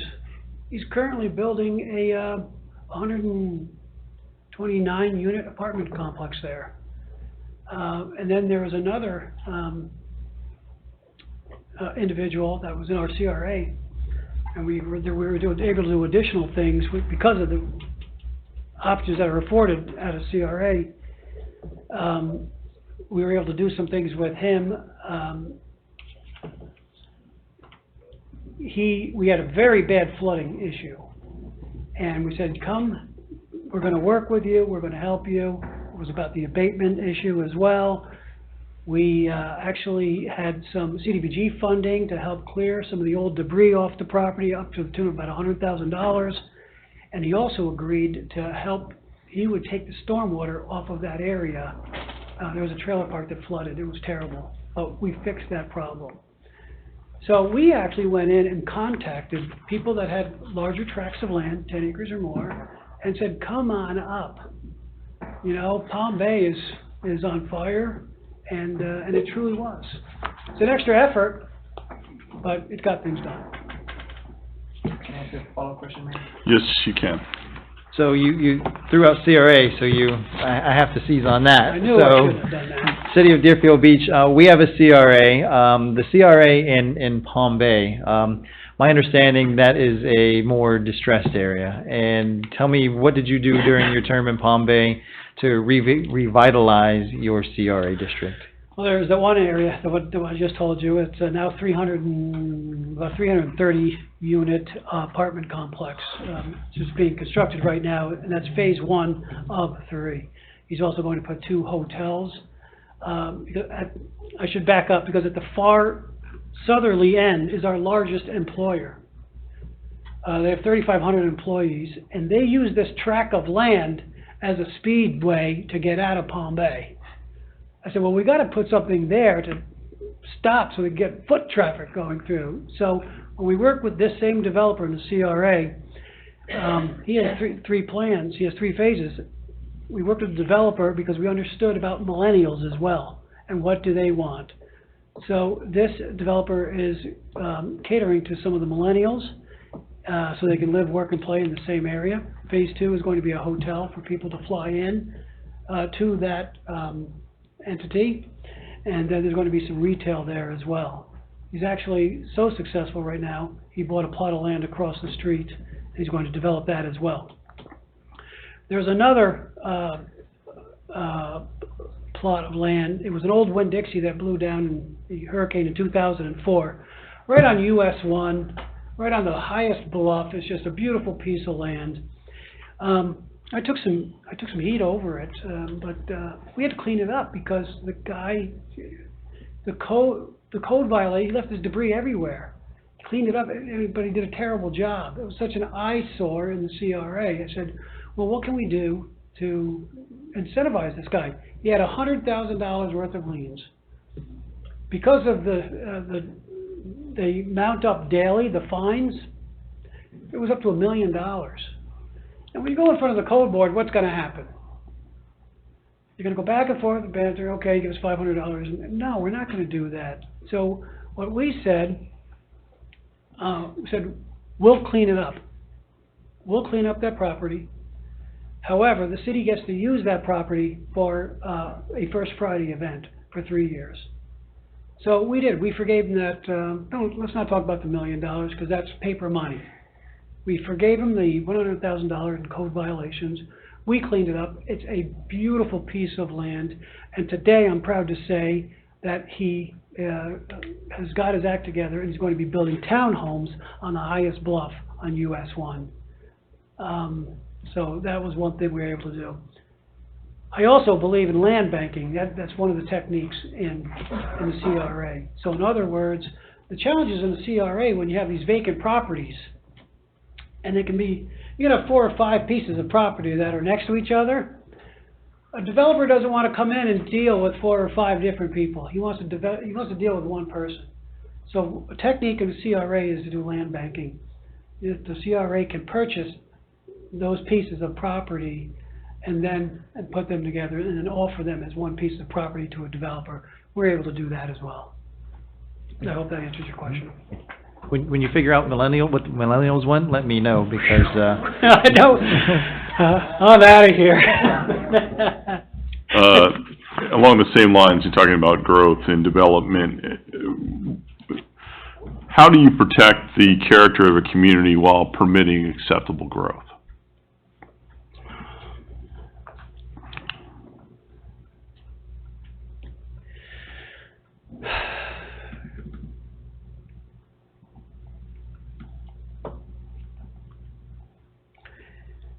You want a happy customer with a new business moving in.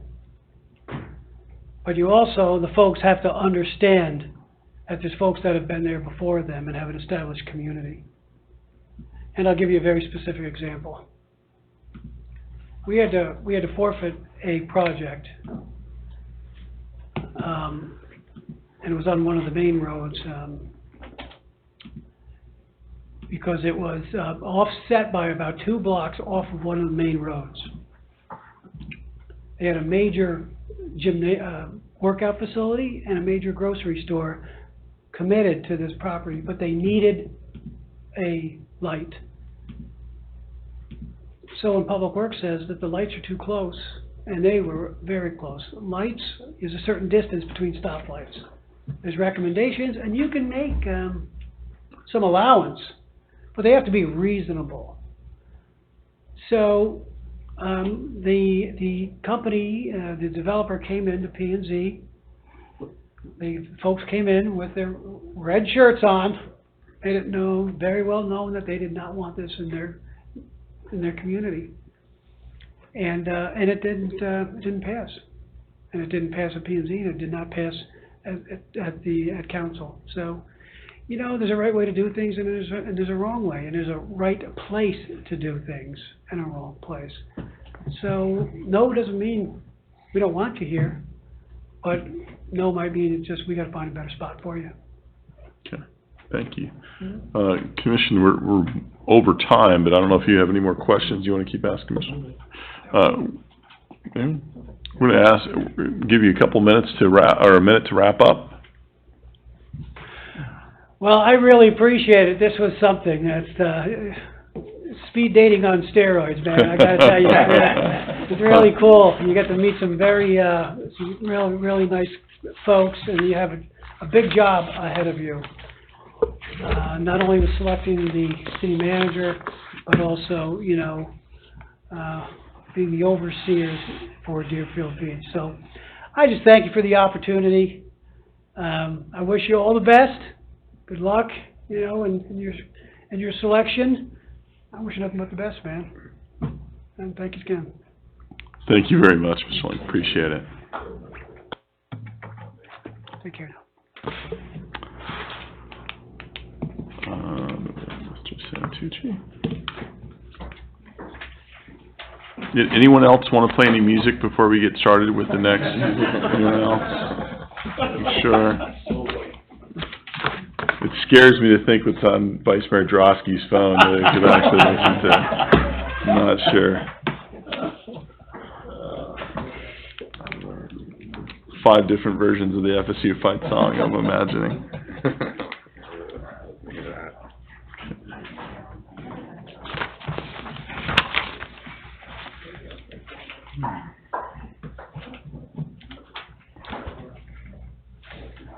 Mr. Santucci?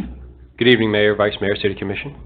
I'm going to give you a few minutes, 3 minutes exactly, to give us a little overview about yourself before we get right into questions. Sure, thank you. David Santucci, I'm the interim city manager for the city of Deerfield Beach, Florida. Prior to this, the assistant city manager. I'm a father of 3 children, husband, and I come from a family that was raised here in South Florida.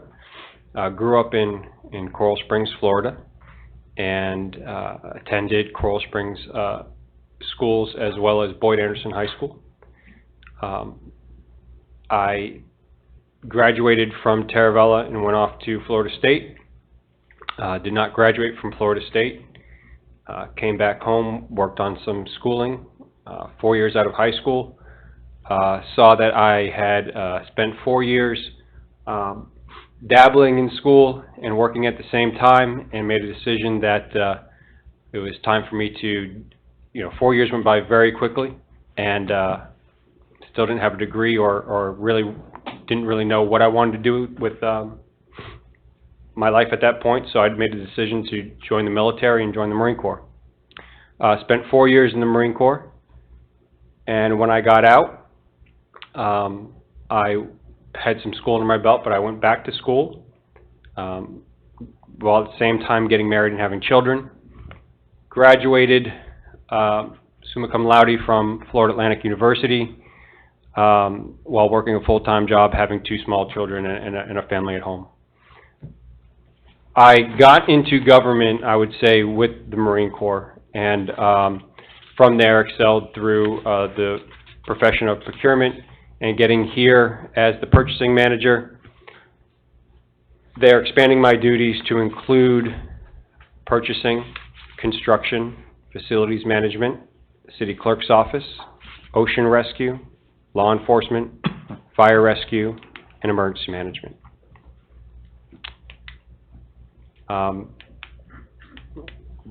I know I have more time, but I'll keep it short for you. Thank you. Commissioner Hudak? Sure. Please give me an example of a case where an elected official suggested you could improve your performance, and what did you do? I get those suggestions quite often lately. But I think it's important to realize that, you know, you as a, let's say, interim city manager, you have 5 different bosses with sometimes 5 different points of view. You all have a very different perspective than I do at times in terms of various issues or the way things go in a commission meeting, and you provide feedback. And I have taken that feedback in to improve on my processes. For instance, each one of you will call me with, let's say, a resident complaint, or we get them through the various channels that we have. It can be very difficult to manage, right? So what do? We look for a process improvement to manage that, to ensure that there are no more loose ends. And that's what we're doing right now. We're looking at CRM software so that we can manage that process, so that when you provide me with a resident complaint that you have received, or it comes in through the website or whatever the method may be, we can put it in there, we can assign it, we can track it, we can include you to understand these updates, and we can provide you with the final resolution. That's the goal of what we're looking at right now. So, and the feedback that I've gotten specifically, Commissioner, is, you know, you're doing a great job with making sure that and being responsive to the things that I've put in front of you, but you know, a couple of things I don't get updates on you know, I haven't gotten an update on. Doesn't mean it's not in process, you just haven't gotten an update on it. And we're looking for ways to improve that. Commissioner Preston? Mrs. Santucci, I would like to thank you for being a part of this process. You could have chosen to just stay in the position where you were, but you chose to be a part of this process. So I'd like to thank you for your participation. My question is, how can the residents of Deerfield Beach be assured that you will be a thoughtful manager and at the same time be a fair-minded manager? Thank you, Commissioner, for the question. That's just who I am. I'm a humble person. I don't take a lot of credit, so to speak, to my detriment sometimes, for the actions of the organization. And I try to be very considerate to the needs of both staff, residents, the commission, the business owners, and I tend to play devil's advocate a lot to understand those perspectives, to understand what the underlying issue really is. But I'm a person of integrity, of strong ethics, and I believe that when people take the time, and I have to put myself out there, and I have, but when people take the time to get to know me, they'll understand the type of character that I have, and that'll shine through. Thank you. Commissioner Parnas? I've had the pleasure of working with you on a few projects. I don't know whether it's your military background or your personal upbringing, but I have found in the past, and I hope this will continue, that you see a problem, you look for a solution, and you find it. And for the best interest of the city, when it comes to your analyzing a problem and then delegating it, is there a specific process you use, or you judge them on an individual basis? You have to judge each problem on its own merits, Commissioner. Depending on what it is will dictate the level of involvement that I will have with that particular problem. And it's important to understand the complexity of the problem as well, and the source, quite frankly. But yes, it will vary from issue to issue, complexity, the time it will take to resolve that issue, and the parties involved. Thank you. Vice Mayor? Thank you, Mayor. I, like Commissioner Preston, want to thank you for participating in the process. I know this isn't easy. You are in a unique position because you're the interim city manager. So I was able last night to ask you some more, pointed questions. The other candidates was getting to know them, their managerial styles, and asking questions, where they were from. But you, having been here, I could kind of dive a little deeper down and ask you what, I thought were a couple, tough questions. So I appreciate you answering direct. You didn't avoid any of the questions. So another question that I wanted to ask you tonight is, one of the perceived critiques of your candidacy could be your lack of experience at upper level management in municipal government. Would you agree with that critique? And if not, why not? I don't agree with that, Vice Mayor, and for several reasons. Frankly, anything that I've ever done in my life, I've always ended up in a leadership position. Okay? You want to talk about back in going to CCD, which, if you're Catholic, you know what CCD is, and being the first speaker in First Communion, okay? Going to all the sports that I've ever played and being a captain most of the time.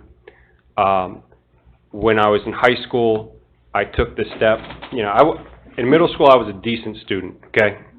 I did exceptional in 8th grade, and because of that, I got this letter in the mail that said, do you want to be in the International Baccalaureate program at Boyd Anderson High School? All right, not exactly the demographics of a school that I was used to, quite frankly. But I saw that as an opportunity, and I just said, yes, let's do it. And I did it, and I did it for 2 years. Ultimately went back to my home school back in Coral Springs. But there's that. When I worked prior to getting into government, I had a lot of restaurant experience. I always ended up running the kitchen. They wanted me to go into management. Restaurant management didn't seem like the life for me, though. When I was in the Marine Corps, immediately in boot camp, I was a squad leader. Got out of there. I was meritoriously promoted. I received several different awards and accolades throughout my military career, ultimately getting out as a sergeant, leading my troops. Then take me to my most recent career here. I immediately, here with the city of Deerfield Beach as the purchasing manager, having no experience being the purchasing manager or a purchasing manager before, excelled. Why? Because of my leadership qualities and my ability to see organizations holistically to make improvements. And those are the qualities that I believe got me into the position that I am here today. Put me into the interim role. I didn't stand by. I didn't just hold down the fort. We moved forward. We made very difficult decisions, whether it was the budget, whether it was personnel. We have moved this organization forward to a degree. And I think we're in a better position today than we were just 5 or so months ago. Thank you. Mr. Santucci, what is your philosophy for developing and implementing a budget for our city? Well, we've been through one together. Well, I guess we will next week finally get to that hearing with the hurricanes postponing that for us. But you saw through the budget workshop that for me, it's about a consistent display of the information that we're going to provide. More importantly, to answer your question, Mayor, I think next year, should I be selected, or even if I'm not, because I'm not going anywhere, we need to have more community participation and education into the process, okay? And we need to be clearer and more concise in the way that we present that information. The budget document itself is very well put together. However, how you verbalize that, we need to do a much better job. And so what I'd like to see, I would like to see some community participation, engagement, well before we start the budget process, so we can get the pulse of the community in terms of what they're looking for, what programs they want, what capital projects they're interested in, what services are working, which ones aren't, and then that way staff has a template, if you will, on how to proceed.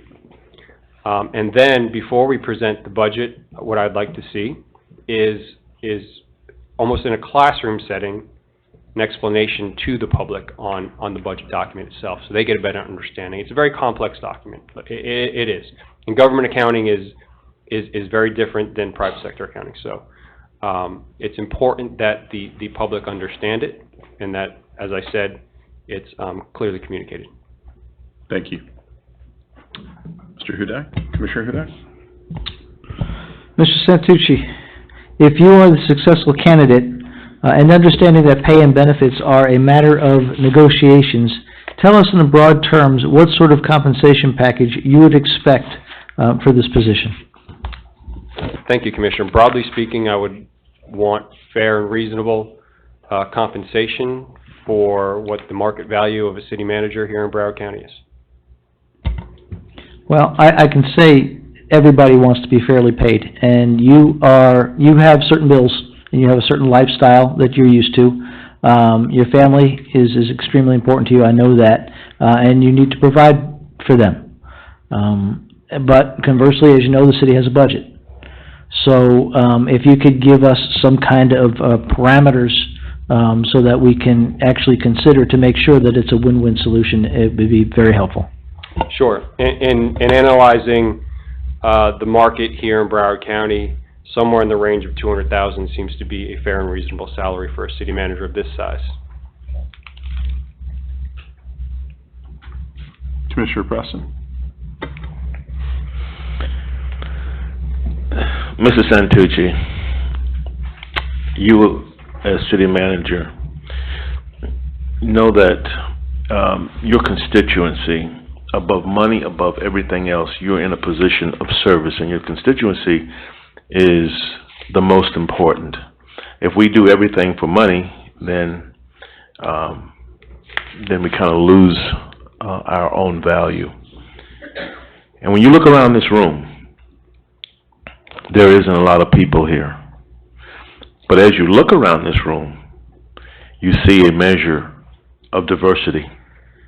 So my question for you is, how could you as city manager bring unity to this city, taking into consideration its diversity, and a diversity that you may not be familiar with? How do you solve that? Sure.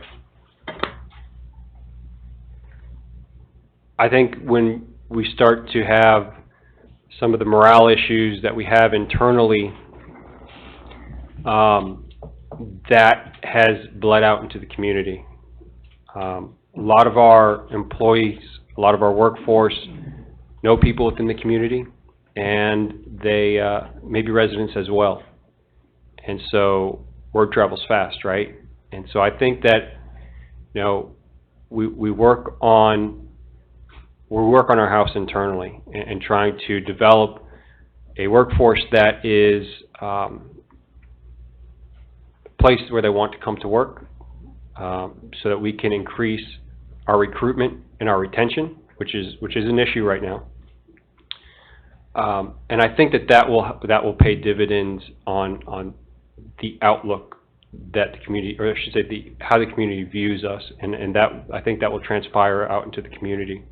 Additionally, we have to ensure that the services that we're providing are equitable, and that we are inclusive in how we provide them, and we ensure that through various communication channels, meaning that sometimes the way in which we communicate with one demographic of resident is not the same way in which we communicate with another demographic, whether it be through the city's website may work for some, and for others you may need to communicate with their churches. Okay, that's the example I would give.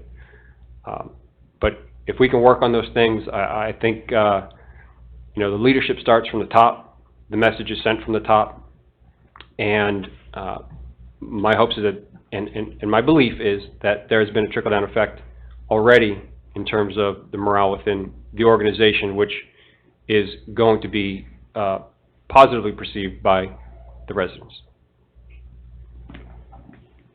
Thank you. Commissioner Parnas? You've been around for about 9 years now with the city? 2011. 8 years, close enough. I think you have a fairly good grasp of what this city is all about. As assistant manager, you've been in charge of several projects, which is true.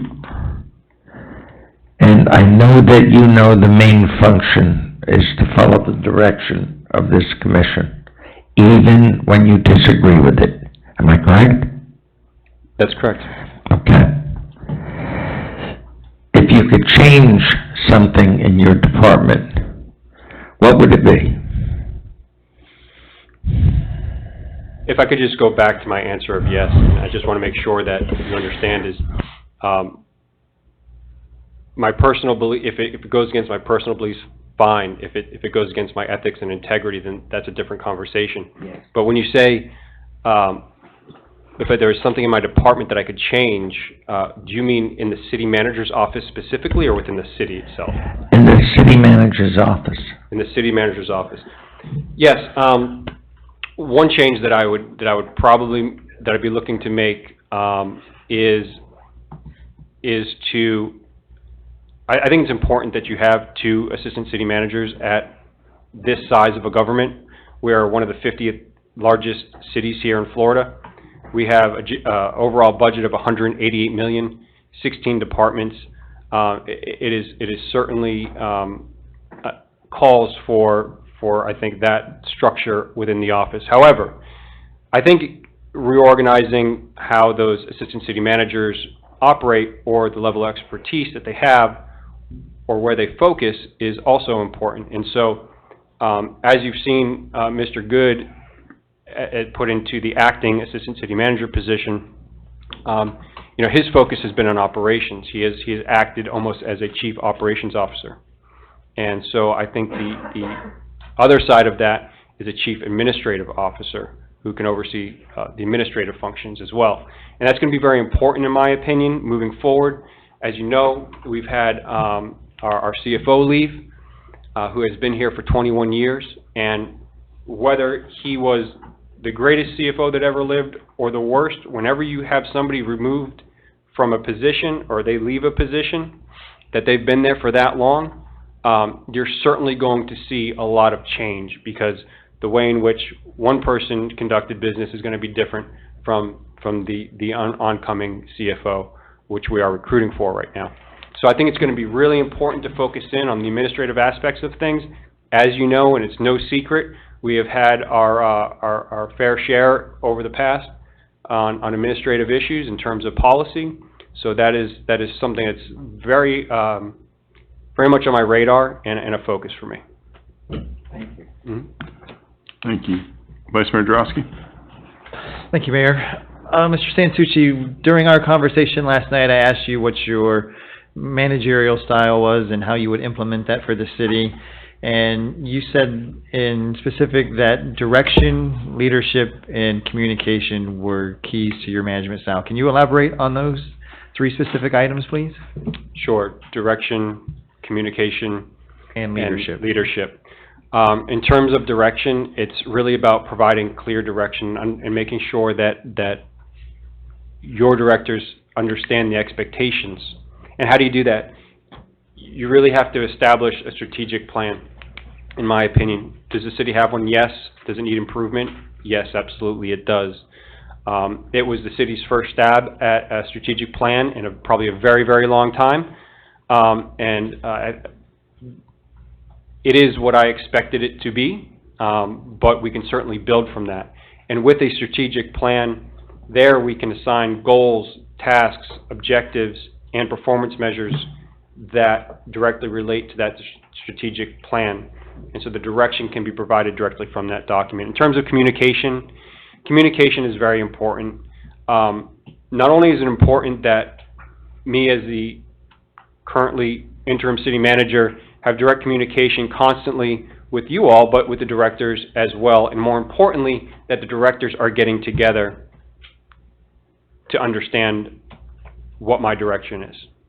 So one of the things that was immediately done 5-6 months ago was we established executive team meetings, again, which were brought together. And these meetings aren't just about us sitting around a room saying, hey, what's your latest update? What's your latest update? There's usually something very specific addressed, a certain topic. They need to be purposeful. And then we go around the room and we talk about issues and we provide updates, and we have the open lines of communication so that Director A and Director B may not know that a project that's being worked on has a direct impact to them, and we get the opportunities to discuss those things. So that's the communication piece. As far as leadership is concerned, as I mentioned earlier, in terms of my leadership qualities, I'm a humble person, so it's difficult to verbalize this, but I do find myself to be a strong leader. It's just the natural course of action that I've had throughout my life, whether it be personal or professional. And so I believe strong leadership is really needed in terms of being able to communicate and provide that direction. So hopefully that answered your question, Vice Mayor. Thank you. Obviously, you're well-versed in some of the different growth and development we've had in the city and what we're trying to build also. What would you do to protect the character of the community while permitting acceptable growth? There's a few things that we need to watch out for when we talk about responsible growth. And one of them, of course, is gentrification. We want to ensure that our neighborhoods are maintained, okay? So economic development, I believe, is directly tied to community development. And so it's important that those functions within our government are on the same page, and more importantly, that we have zoning and codes in place that will allow for the responsible growth without putting families in neighborhoods in situations where they feel as though they are being kicked out. How do you do that? Well, there's something that we're lacking right now, and these are plans, okay? We have codes, and we've done very well from the planning perspective on getting our ordinances up to date. And keep in mind, we do have certain charter provisions which have provided a great amount of protection for the way in which this community has been built, especially there on the Barrier Island. And I remind staff, you know, when they talk about development, that was the residents' decision. So leave it off the table. Until such time as that changes, that's what the residents wanted.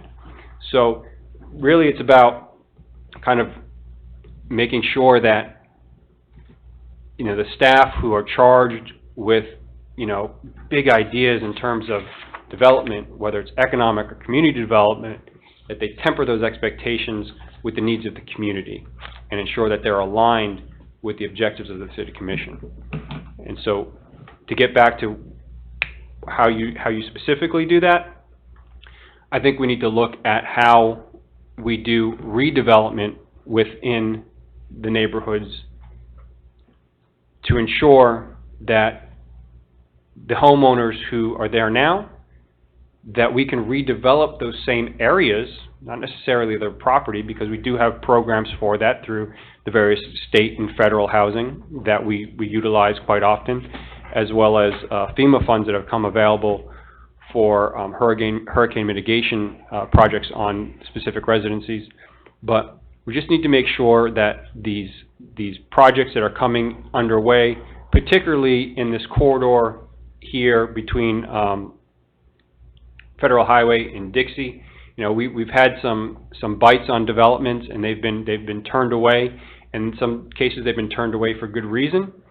But if we can change the quality of the affordable housing stock within the areas which would be considered affordable housing already, I think we're going to be going down the right path. Thank you. Any other questions? Yeah. Commissioner Hudak? If given this opportunity, what would be your top three priorities to moving forward? I've actually got more than three, but I'll tell you what they are. First and foremost, I'll tell you some of the things that we're working on to answer your question. One, we're working on an employee recognition program. Okay, we've got the backbone for it right now, but I want to get employee engagement involved with that. So we'll be looking to do that to hopefully assist in the morale of the workforce. Set aside some dollars in the new budget for a strategic plan. I think that's very important for this commission as a body who has been together for really not that long of a time, to provide that direction to whoever your next city manager is, so that they have a clear path of where they want to go. So, and then the third thing is continuing to work on the economic development piece. Been forming relationships with key stakeholders like the Broward Alliance, the Economic Development Council, various business owners throughout the community. Started to come up with some ideas collectively that hopefully come to fruition, and in key areas, most notably the Dixie Highway Corridor, Pioneer Grove, and then of course the Southwest 11th Way area as well. So those are that third piece, the economic development piece, is really tied to those, in my opinion, what are three key areas for economic development and growth within the city. Commissioner Preston? Mr. Santucci, we spend the public's money, and there is no greater, responsibility than we have than to spend wisely. So we're charged with that responsibility of making sure that we get work done on behalf of the people. So let's just say, for instance, I wanted to have a one-on-one meeting with you, and I spoke ill of everybody up here.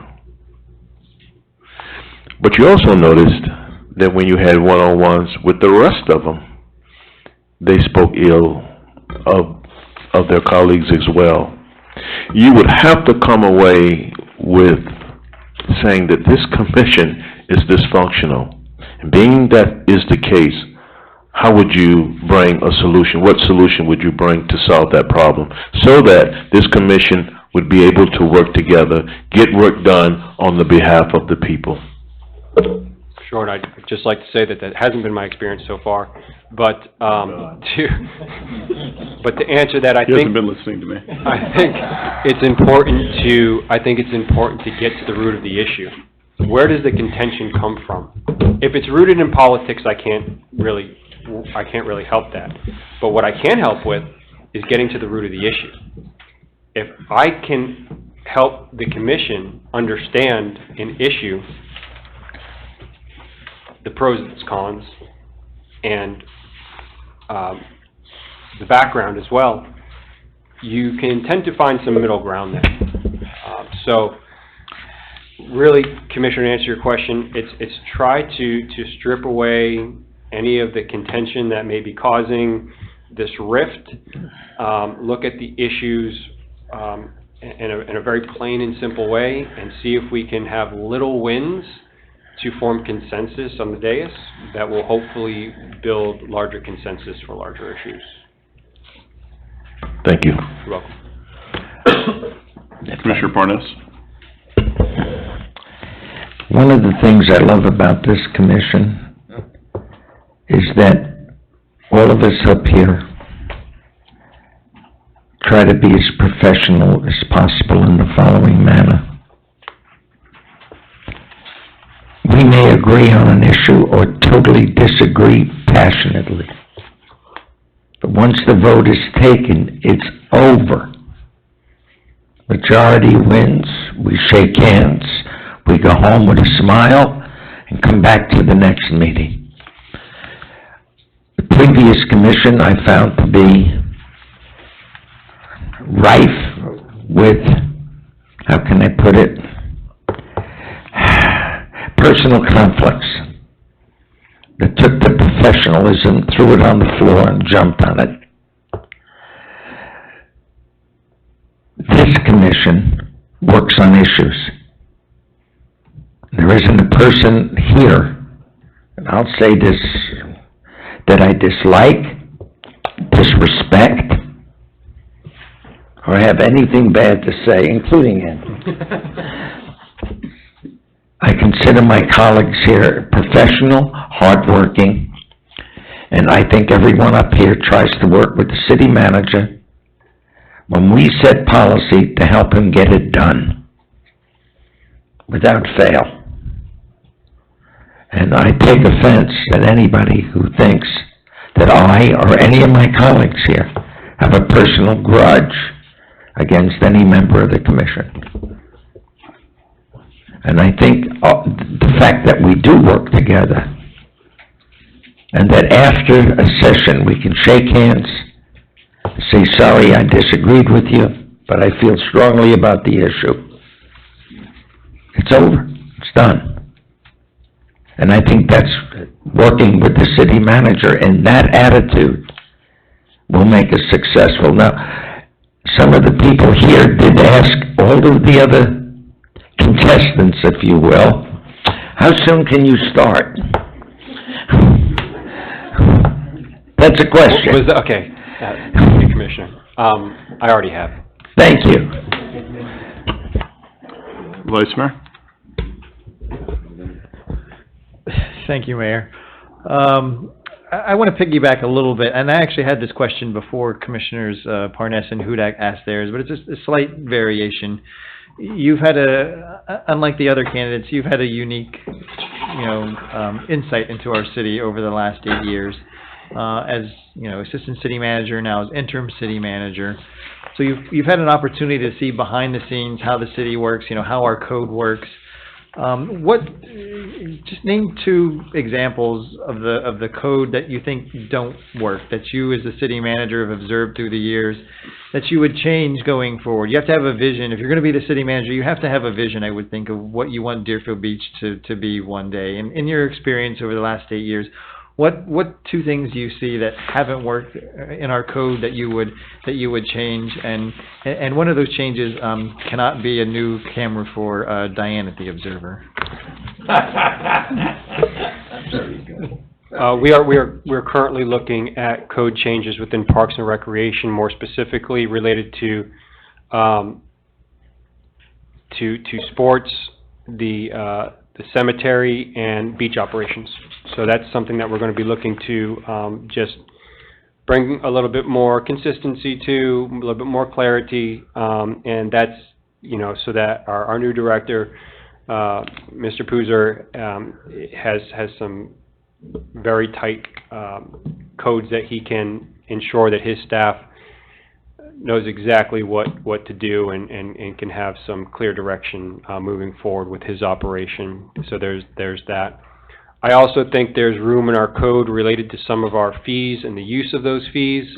Some of them are very dated, And I think there are some creative things that we can do with some of the fees that we collect to put them back into our neighborhood, speaking to Commissioner Preston's question related to how do you take care of these neighborhoods.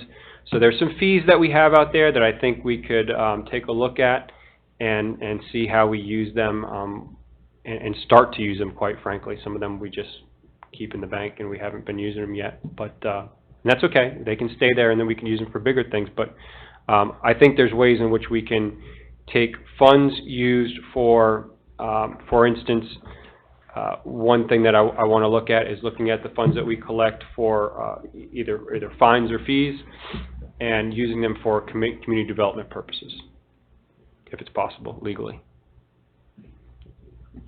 Okay. I've asked each candidate about how would they go about identifying strengths and weaknesses in the city, and what would you do to make those changes? I think you've answered a lot of that in the questions that have been asked of you already. So I'm going to ask you something a little bit different. What technique would you use to reduce payroll expenses without doing layoffs and without reducing the quality of service that we provide? Reducing payroll expenses. The other post-employment benefits is something we really need to look at. We want to ensure that we are competitive in the market, but we are extremely competitive in comparison to some other cities. We also need to take a look at the cost share that we have on healthcare services.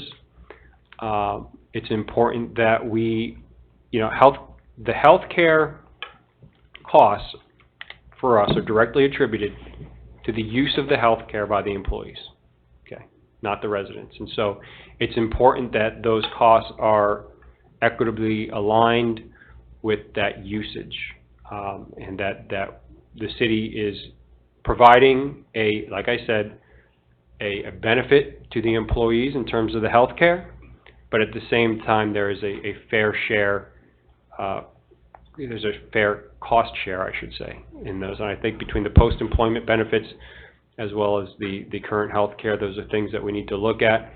Our salary and benefits, as you know, were just realigned to be competitive through a study that we did, and so there seems to be no issue there in terms of our salaries, but those are the areas. Additionally, there's other things that we can do, and you're talking about decreasing payroll costs, but I won't speak to it because it's not related to that, but there's other benefits that you can provide to employees, I think, that are important. For instance, even if we put money towards which we have in place, but we just don't fund it, a tuition reimbursement program. And there's other things that I think you can do to just ensure that the employees, you're providing them the means to excel within the organization and get the training that they need to get to that next level within their ladder or supervision. But sorry for getting off on a tangent there, Mayor, but get back to your question. The other thing that you can do is, and the city has done a good job with this, diversifying how it delivers services as well. So in other words, we have, for instance, we have services that are handled by contractors, we have services that are handled in-house. And as long as we can manage those services are provided by contractors, there is a way to remove that payroll portion as well as the long-term liability benefits that come along with the employment services as well. That's another way in which you can do that. Okay. Thank you. Commission? Okay. So we're going to give you 2 minutes, or 1 minute to wrap up. Thank you. I want to thank the City Commission for naming me as the interim city manager. It has been a tremendously great experience. It has been very eye-opening in terms of working with you and getting to know you a little bit better. Regardless of your decision, my commitment is with the city of Deerfield Beach, and I want to thank you for the opportunity to be doing this over the last 5 months. So thank you. Thank you very much. Commission, did we want to can we take a 5-minute break, come back at 9:25, and then we can, open it to the... Yeah, you know, it said, that's what that one says. This one, I have 9:20, so, What does Siri say? Siri says I have 9:20. Okay, so... Take a poll, let's see what it If we could take a brief recess for 5 minutes Sure. until 9:25 and come back, and then we'll open it to the public for their comments.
No, Mariana, where my property is. So,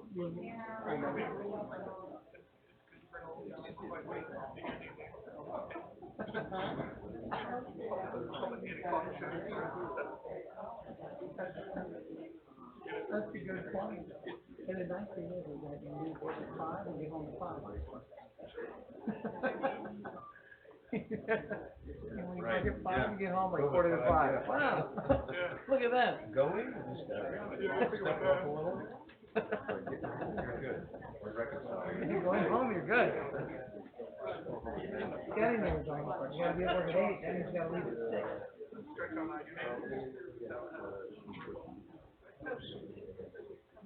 You can go to the back and take 90. 90. But Mariana is, quite a place.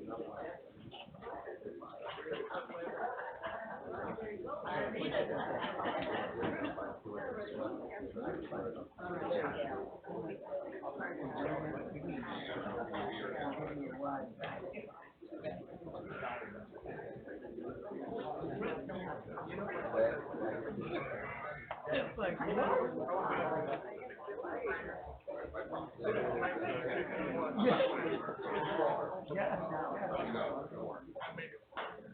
There are a lot of things that it's crazy. It's true.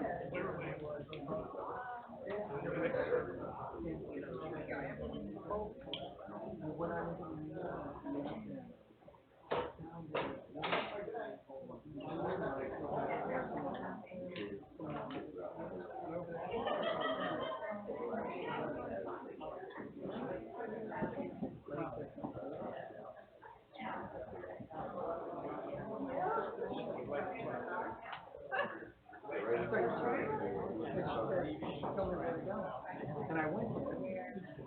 I go in there, and there's only one person in there, and me and my wife are there. We go, and I tell them, told them what we're doing, and the property that we bought was never on the market.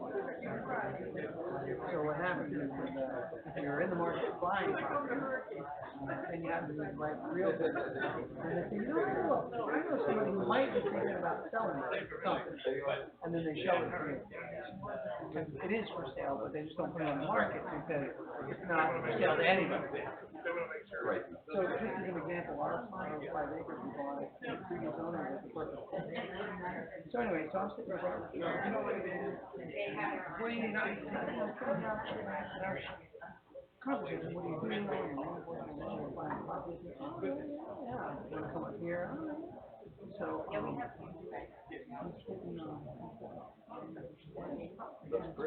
I tell him where it is, so he knows what that means, because they're all local, they all know everything. So, we get getting close to the end of the thing, the haircut, and, he said, hey, can you call so-and-so on the phone? Yeah, he gets on the phone, here, he was sergeant in Broward County, thinking about maybe coming up here. And I started talking about me. I didn't know that was his wife that actually. He goes, yeah, hang on a second. He goes, hey, the sheriff wants to talk. And the sheriff said to me, where's your property at you guys? He goes, are you doing anything nice? He goes, actually, we're going down to Mr. Farmer's house for dinner. He invited us. This guy lives on the end of the street. He said he invited us for dinner. He goes, oh, good. Well,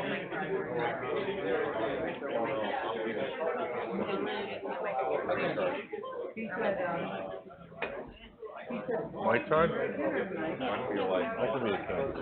he said, you're gonna also meet.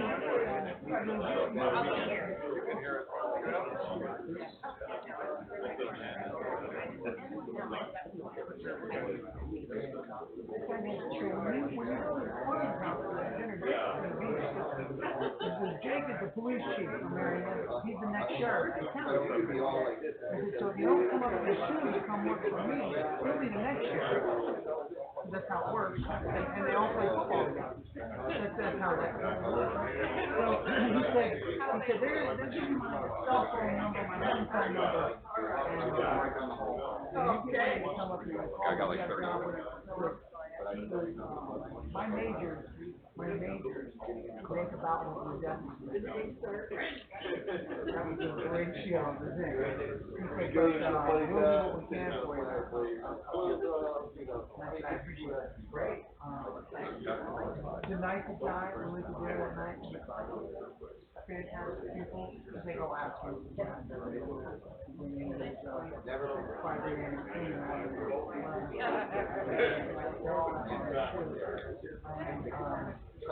it was like, I almost did. I was there and trying to go to the point.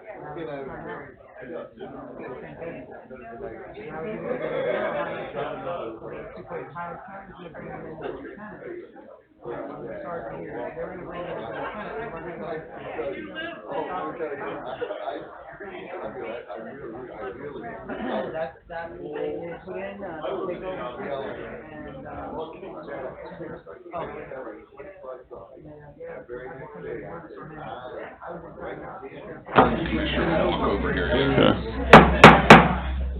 Ladies and gentlemen, if we could enter a recess and kind of come back here.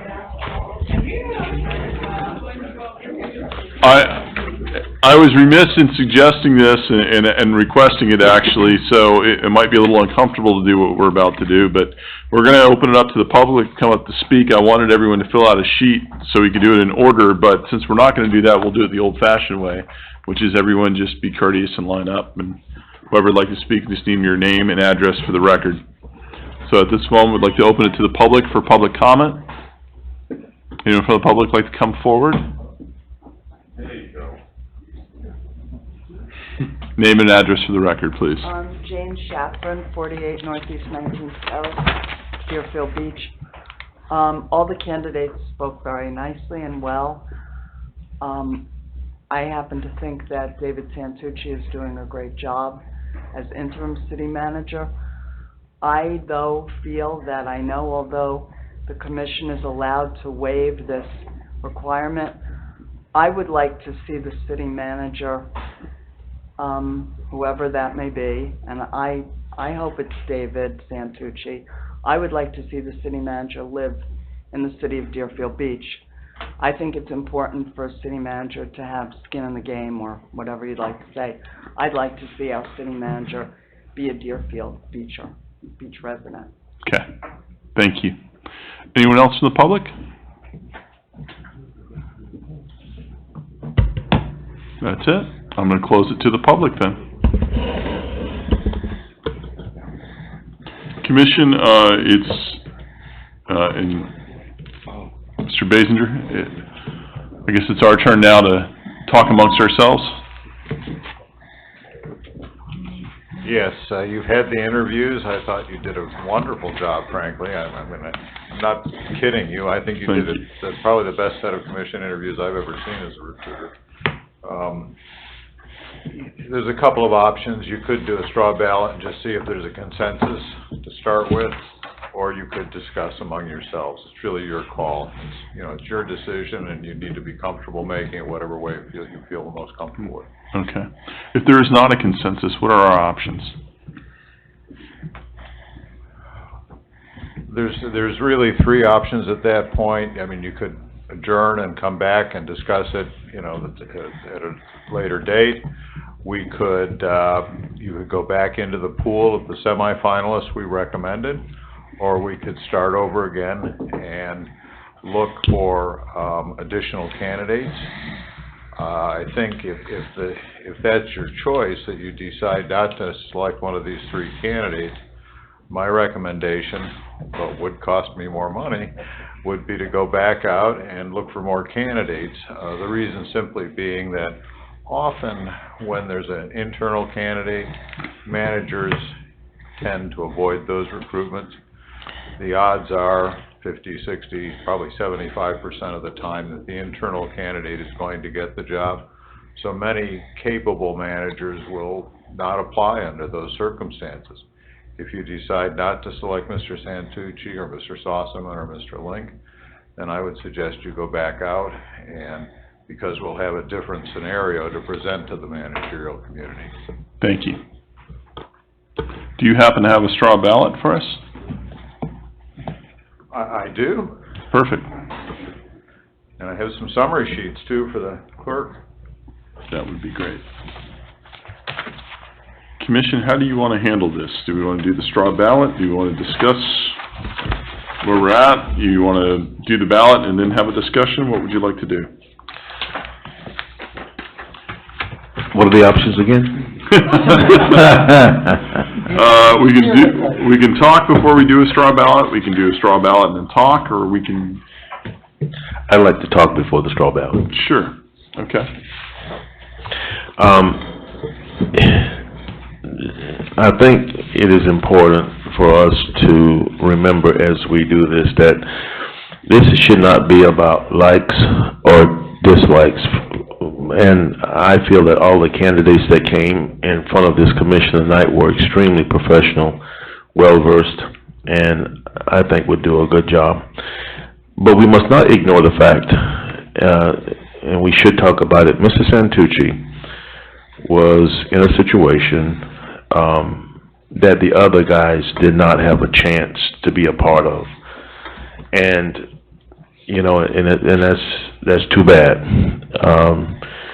But we must ask ourselves as a commission, because we're going to be voting on this, and this person is going to be representing this city, which means all districts.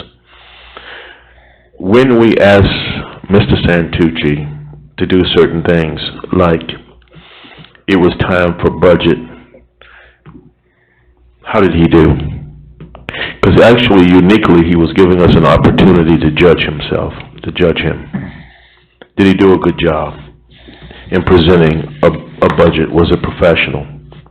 What was his communication skills as he went forward and representing the city and having to deal with different departments?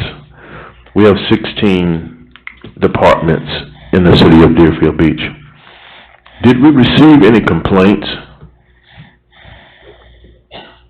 And if those complaints were there, what were they?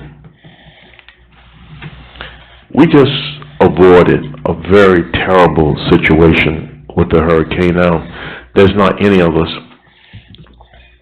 that can begin to really absorb the magnitude of damage that we see in the Bahamas. It's just unbelievable.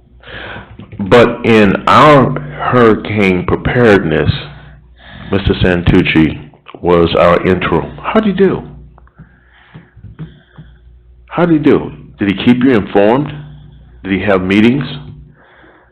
What did he do that, other than the fact that we chose him as the interim, that we should choose him as the permanent city manager? Another thing, did he embrace issues? Did he remind us of someone with strength and the ability to be able to handle issues? Some of those issues sometimes concerning employees, the sensitivity with those employees. Do the employees feel that they can be treated fairly with Mr. Santucci going on as our city manager? Did we receive any complaints? And I'm going to be very honest. You know, I don't want to hide behind any veil. When he became the interim, there was some skepticism on my end as to whether he could handle that job. And I had a chance to, as the rest of you, to evaluate him on each and every situation that was put in front of him as the interim. And it could have been from his position that, you know, I'm just going to try to, you know, just hold on, make sure I don't make any mistakes. Or he demonstrated the one key word that we have to have in the manager. Did he demonstrate leadership? And you know what another word is? Did he show integrity? Can he lead this city? And I'm just going to say that we need to just keep these things in mind, because he had a chance to do all these things when the other candidates, no matter what they say they would do or whatever, he got a chance to show us. He either did that or he didn't. He either did that or didn't, because every person that stood here today, it would be very easy for me to have confidence in, because they were so well represented. But Mr. Santucci was in a completely different situation. And I'm going to just say, if he didn't do these things, he shouldn't be our city manager. If we have issues with the things that we ask him to do, he should not be our city manager, because he's already demonstrated that he couldn't do it. So we need to just really think about that going forward. Thank you. Commission, anything else? Yes, my light's not working. Okay. I don't know why. Then you can't speak, I'm sorry. Okay, I'll sing, how's that? Commissioner Parnas. I would say this. It's going to take 6 months to a year for somebody unfamiliar with this city to take charge. We don't have that time. We need somebody that can, from day one, can be a city manager. And in my opinion, Mr. Santucci has proven he can do that. Period. He spent 9 years with the city, has worked his way up the ladder, was appointed by this commission to be the interim city manager. Those of you who were at the budget meeting, comments from the mayor, and I agreed with him wholeheartedly, was the best presentation of a budget at those workshops that we've had in years. Period. During hurricanes, he spent his time in the bunker, helping to make sure our citizens were safe. We don't know about the other candidates. They weren't here during the last hurricane. They weren't here during this hurricane threat. If we were to make a motion right now, I would make a motion to approve David Santucci as our next city manager. Thank you. How's that? Is that better? Yes, it is. Let there be light. Commissioner Hudak?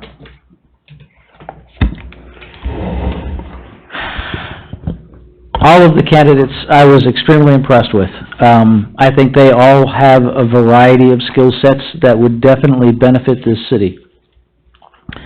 But what I also look at when you're looking at leadership is what Mr. Santucci was faced with when he was given the opportunity to become the interim city manager.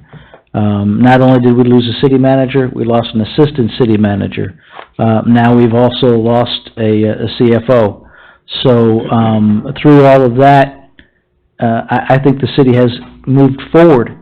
And I think if there was a lesser individual at the helm, that may not have been the case. While I think all of the candidates could do the position, I think their vast experience has proven successful. I have been extremely impressed with Mr. Santucci, and I have the utmost confidence in him. I know our vice mayor wants to speak, so I'm not going to put any motion forward, but I'm not going to hide my position by a straw ballot. I made my decision. Vice Mayor Drosky? Thank you, Mayor. Commissioner Preston, you left me with a cliffhanger there. I wish you had gone a little bit further as to your comments. So I think we got half the story from you, but this is a huge responsibility that we have. This is probably the single most important decision that I'm going to make in my term. Top two for sure. And pardon me, audience, because I really want to address my colleagues. I'm going to on this issue, so I'm going to stare at them and not you. This is a very, very serious issue that we have, and so we have to think about everything in all the variables here. Last night, I spent 40 minutes with each candidate, timed almost to the minute, because I wanted to give each candidate an equal share of time. I didn't want candidate to have more time than another or to say more than the other. So they were all limited to 40 minutes, and it was a great discussion. And we got another hour and a half of comment tonight, plus a binder full of backup material that we had to our disposal to read. Mr. Link and Mr. Sossaman came in at a disadvantage. I told them, and I meant it, that I have an open mind, and I continue to throughout this entire process.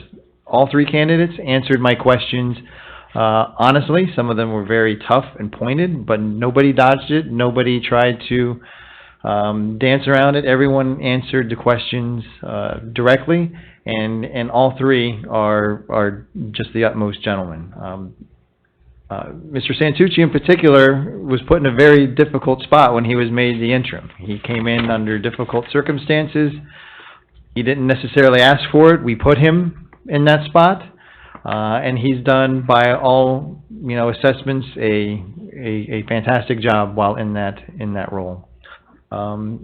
Again, he was asked even tougher questions by me last night because he has a unique perspective and directive on our city that the other candidates did not have. But I have a responsibility to District 4 in particular, but the city as a whole when it comes down to this decision. We have 80,000 residents here in the city of Deerfield Beach. We are the 10th largest, maybe more after the census, municipality in Broward County, which has 1.92 million residents. Broward County, Deerfield Beach, 80,000. We're 10th out of 31 municipalities. So we owe it to our residents to get it right. Coming up, this isn't a decision we're going to make every year, thank goodness. So we owe it to the residents to get this right and make sure that we do everything that we possibly can. And so I've struggled mightily during this process and with this decision because something just hasn't sat right with me, you know? And so that's why I'm staring at you and just sharing with you my comments and how I feel, because I don't know where this is gonna go for me, to be honest with you. But I just want to share with you my thoughts, and hopefully you'll do the same, and we'll come to a conclusion at the end of the evening. But to me, the process has not played out. The process wasn't right. The process just didn't work for me. We came to 5 candidates, which ended up at 3 candidates. Is 3 candidates, and there's nothing wrong with the 3 candidates that we have. They're great candidates. They all performed admirably in the interviews and the backup materials. I'm not besmirching any of the candidates for any reason, but is 3 candidates enough for us to make a decision on the future of Deerfield Beach? There wasn't one female candidate. The only African American candidate withdrew. Do we have that diverse pool? Do we have the unique and different perspectives that Deerfield Beach has? We are a diverse and a unique community in Broward County. Did we get all of the perspectives that are out there to make the best decision going forward? Did we get that in the process? And again, it's not with the individuals, that we have. I understand, if we do not make a decision tonight, that there are consequences to that. Mr. Santucci could feel slighted by the process. The other 2 candidates may not want to be candidates any longer. So there are negatives and consequences to not making a decision tonight. But to me, it just doesn't sit right in my soul with what has happened here. I just think that we need more to ensure that me in particular and us as a body are making the correct decision for Deerfield Beach. What is your suggestion? That's the logical next question, isn't it? I would hope. Well, first, honestly, I'm sizing the rest of you up for if a particular candidate has 3 votes, I'm not going to stand in the way. But it would be my hope that we would field, other candidates, continue to keep Mr. Santucci in the interim role, and find that additional diversity of perspective that I think is missing from this process. And like I said, I understand that there are potential consequences to that are real, that could surface as early as tonight or tomorrow. But and it's nothing against the 3 individuals that we have. If you wanted to take a vote, I could take a vote. But I think just in my soul something was missing from all of this that we need to add in. And if it's Mr. Bessinger getting us additional candidates to evaluate, then maybe that's the way we have to go. Okay. For me, I would have liked more candidates, but I think we had 3 outstanding candidates right here. Mr. Link, Mr. Sossman, and Mr. Santucci were outstanding. I mean, I think there were moments where each one of them answered a question in a certain way that I thought was brilliant. And I thought we have 3 extraordinarily talented and very capable individuals to do it. Will more candidates get us, are there better candidates out there? I don't know. I think they'd have a run for their money with the 3 that we have, but I too was disappointed in the fact that we didn't have as many of this type of caliber candidates as I had hoped for with it. So that was frustrating for me as well. Having been through the last city manager change and us going internally, I have a bit of a concern with that.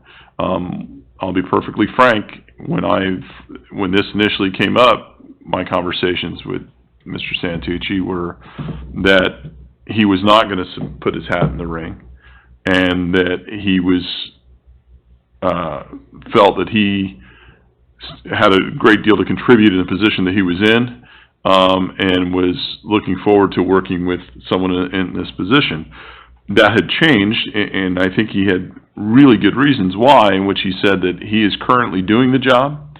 I think he had a better picture of the lay of the land as far as what it would take to do that, and he was more than capable to do it. And as everyone had stated, he's done an outstanding job. Last night coming in here tonight, I thought Mr. Sossaman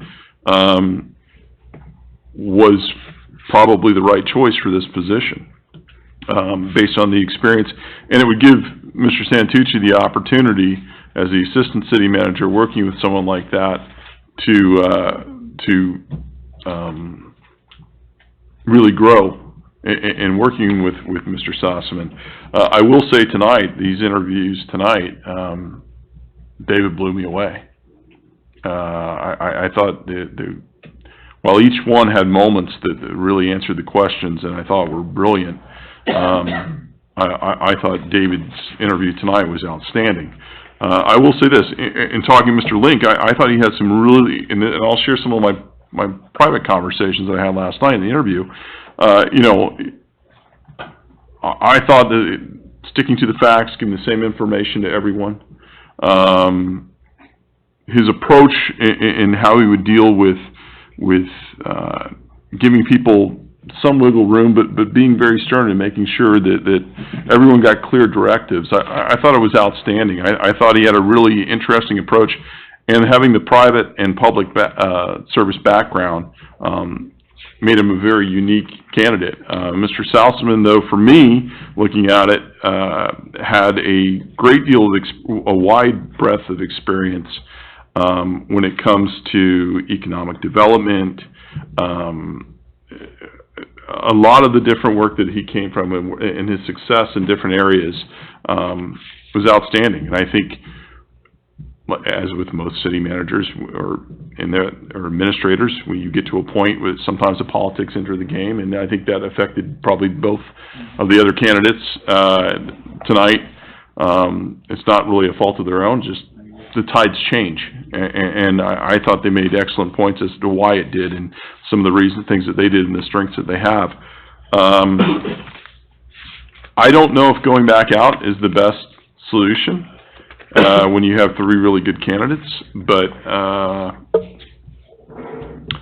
I am torn. I am very torn.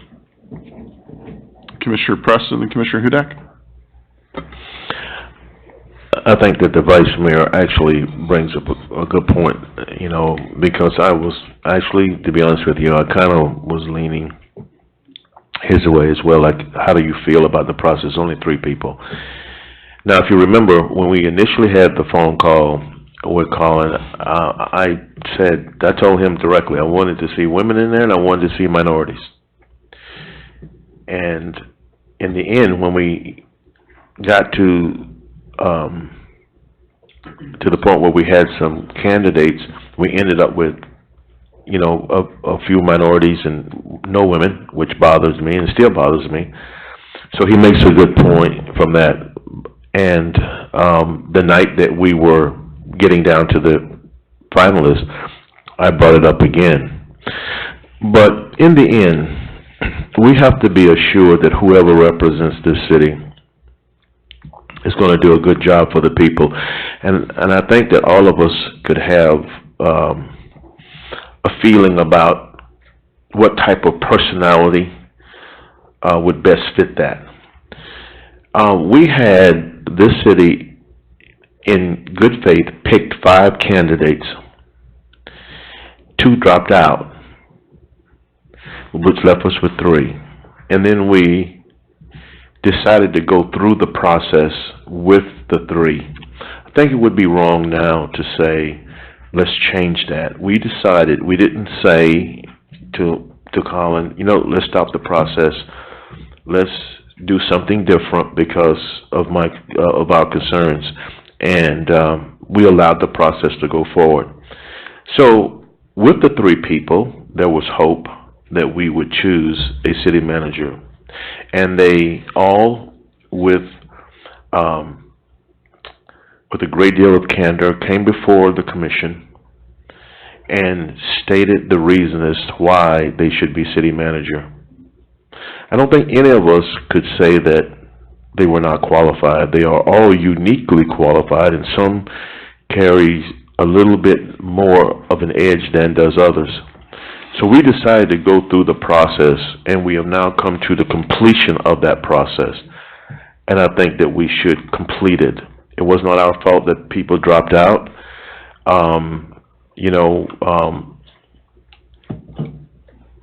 Yes, we can look at the job that Mr. Santucci have done. And I didn't give him an endorsement. I said he prepared a budget. He did some communication. He went through a hurricane representing the city.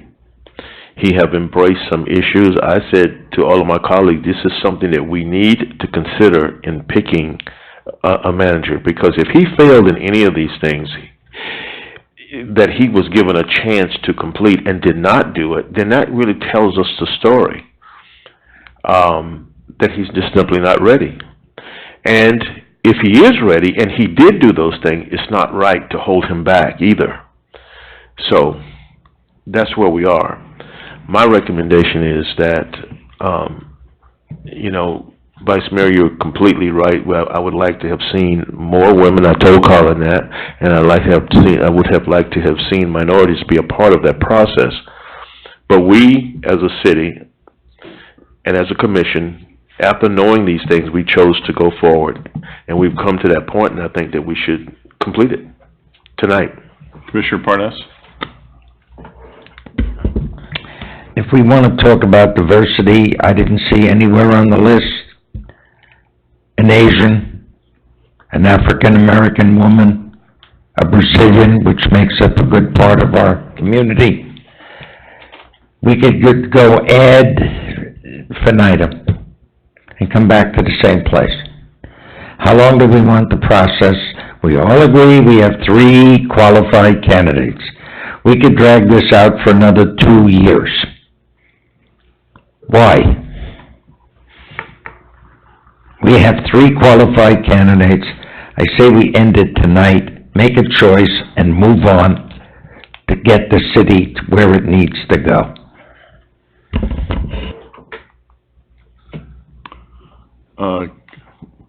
Commissioner Hudak? Do you use your light again? No? I'm gonna make a motion to move forward and, With the straw ballot? with a straw ballot. Look, before we do that, I will say this. I think Commissioner Preston made a good point. I don't believe in diversity for the sake of saying we had diversity. I don't believe in the Rooney Rule that you must interview certain candidates. I don't believe in that. I think, unfortunately, until you have equality, you're never going to have a true merit-based system in which you can look at someone equally, because we don't have equality, and that's why there probably aren't a lot of women candidates and minorities as well, and it's disappointing. But if we didn't think the candidates we had with 5, you had 3 of the 5 there, we should have said it before tonight. Sure.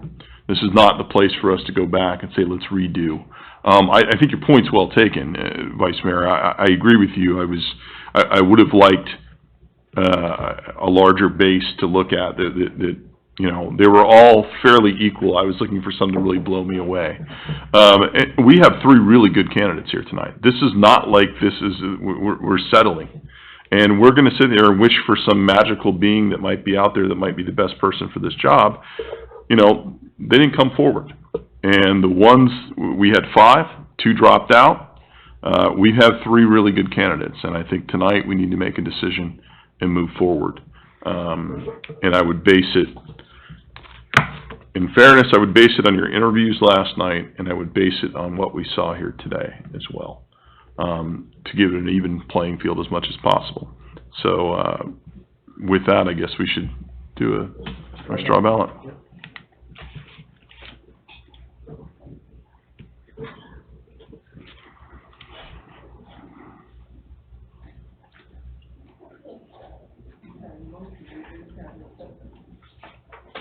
We did not have a second. That's a good point. I magically heard a voice that may have said that we needed a second for that motion. Yeah. I'll second. We have a motion and a second to move forward with our straw ballot.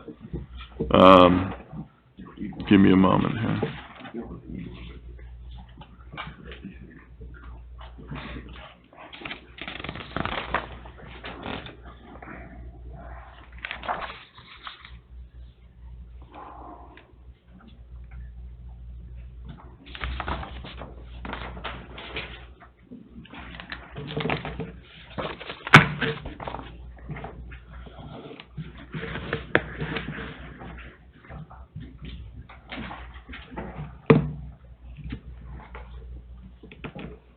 Okay, are we ready?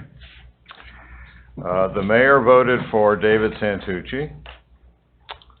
The vice mayor voted for Len Sossaman. Let's see, we'll get this in order. Commissioner Hudak voted for Len Sossaman. No, that's incorrect.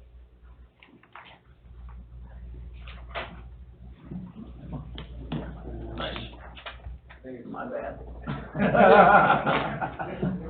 This is gonna be more interesting.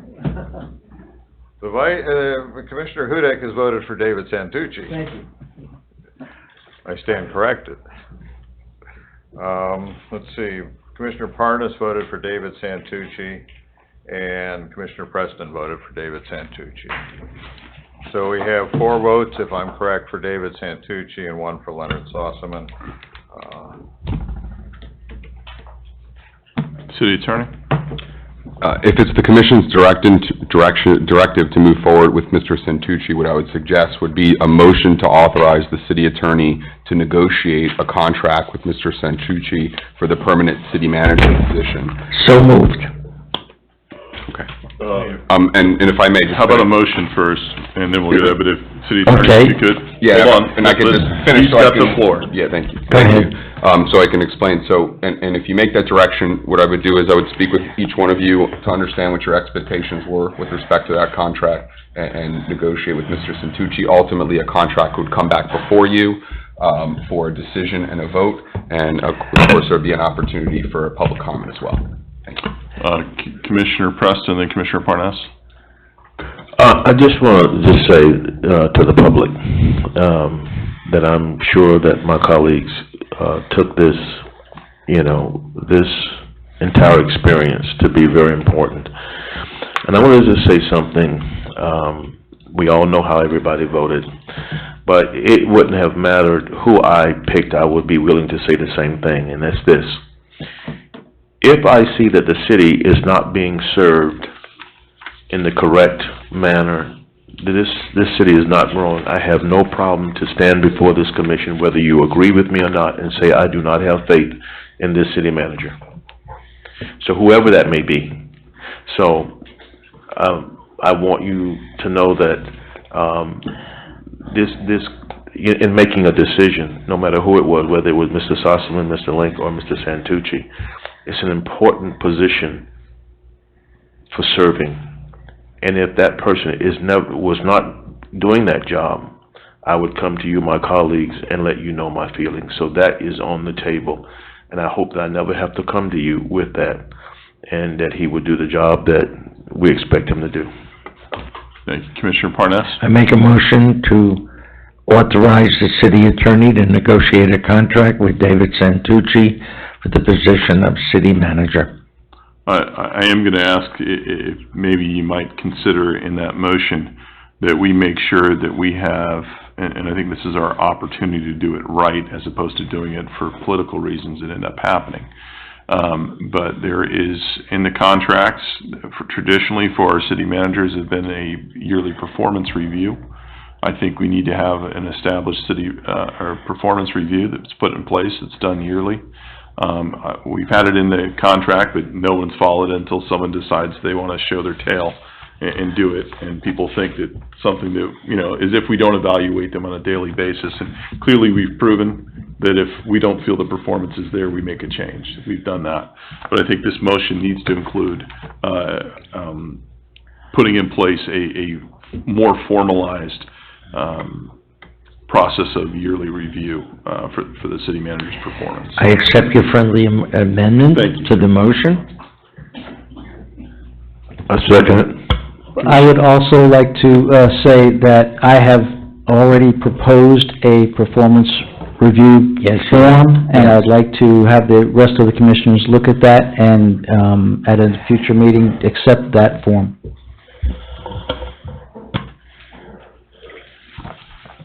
Okay. You all right with that? Yeah, of course. Second still holds. So we have a Yeah. motion, a second. We have roll call, please. Commissioner Hudak? Yes. Commissioner Parnas? Yes. Commissioner Preston? Yes. Vice Mayor Drosky? Yes? Mayor Gantz? Yes. Motion to close. we have a motion to close, to adjourn. We have a second? Second. All right, meeting adjourned. Okay.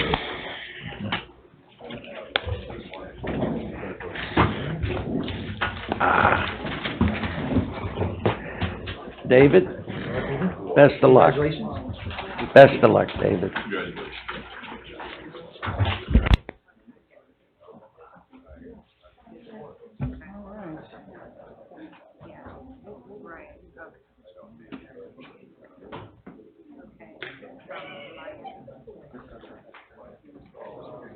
All right, I'll see you.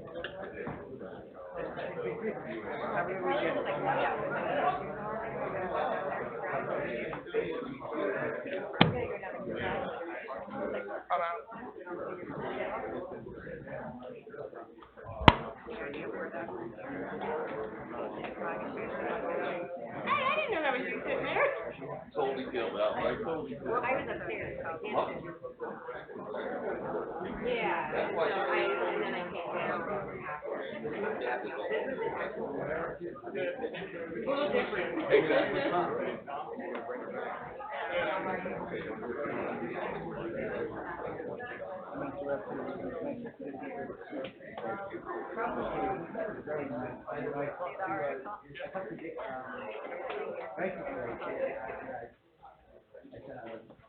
Did you get a copy of the paper? Okay, great. Yeah, thank you very much.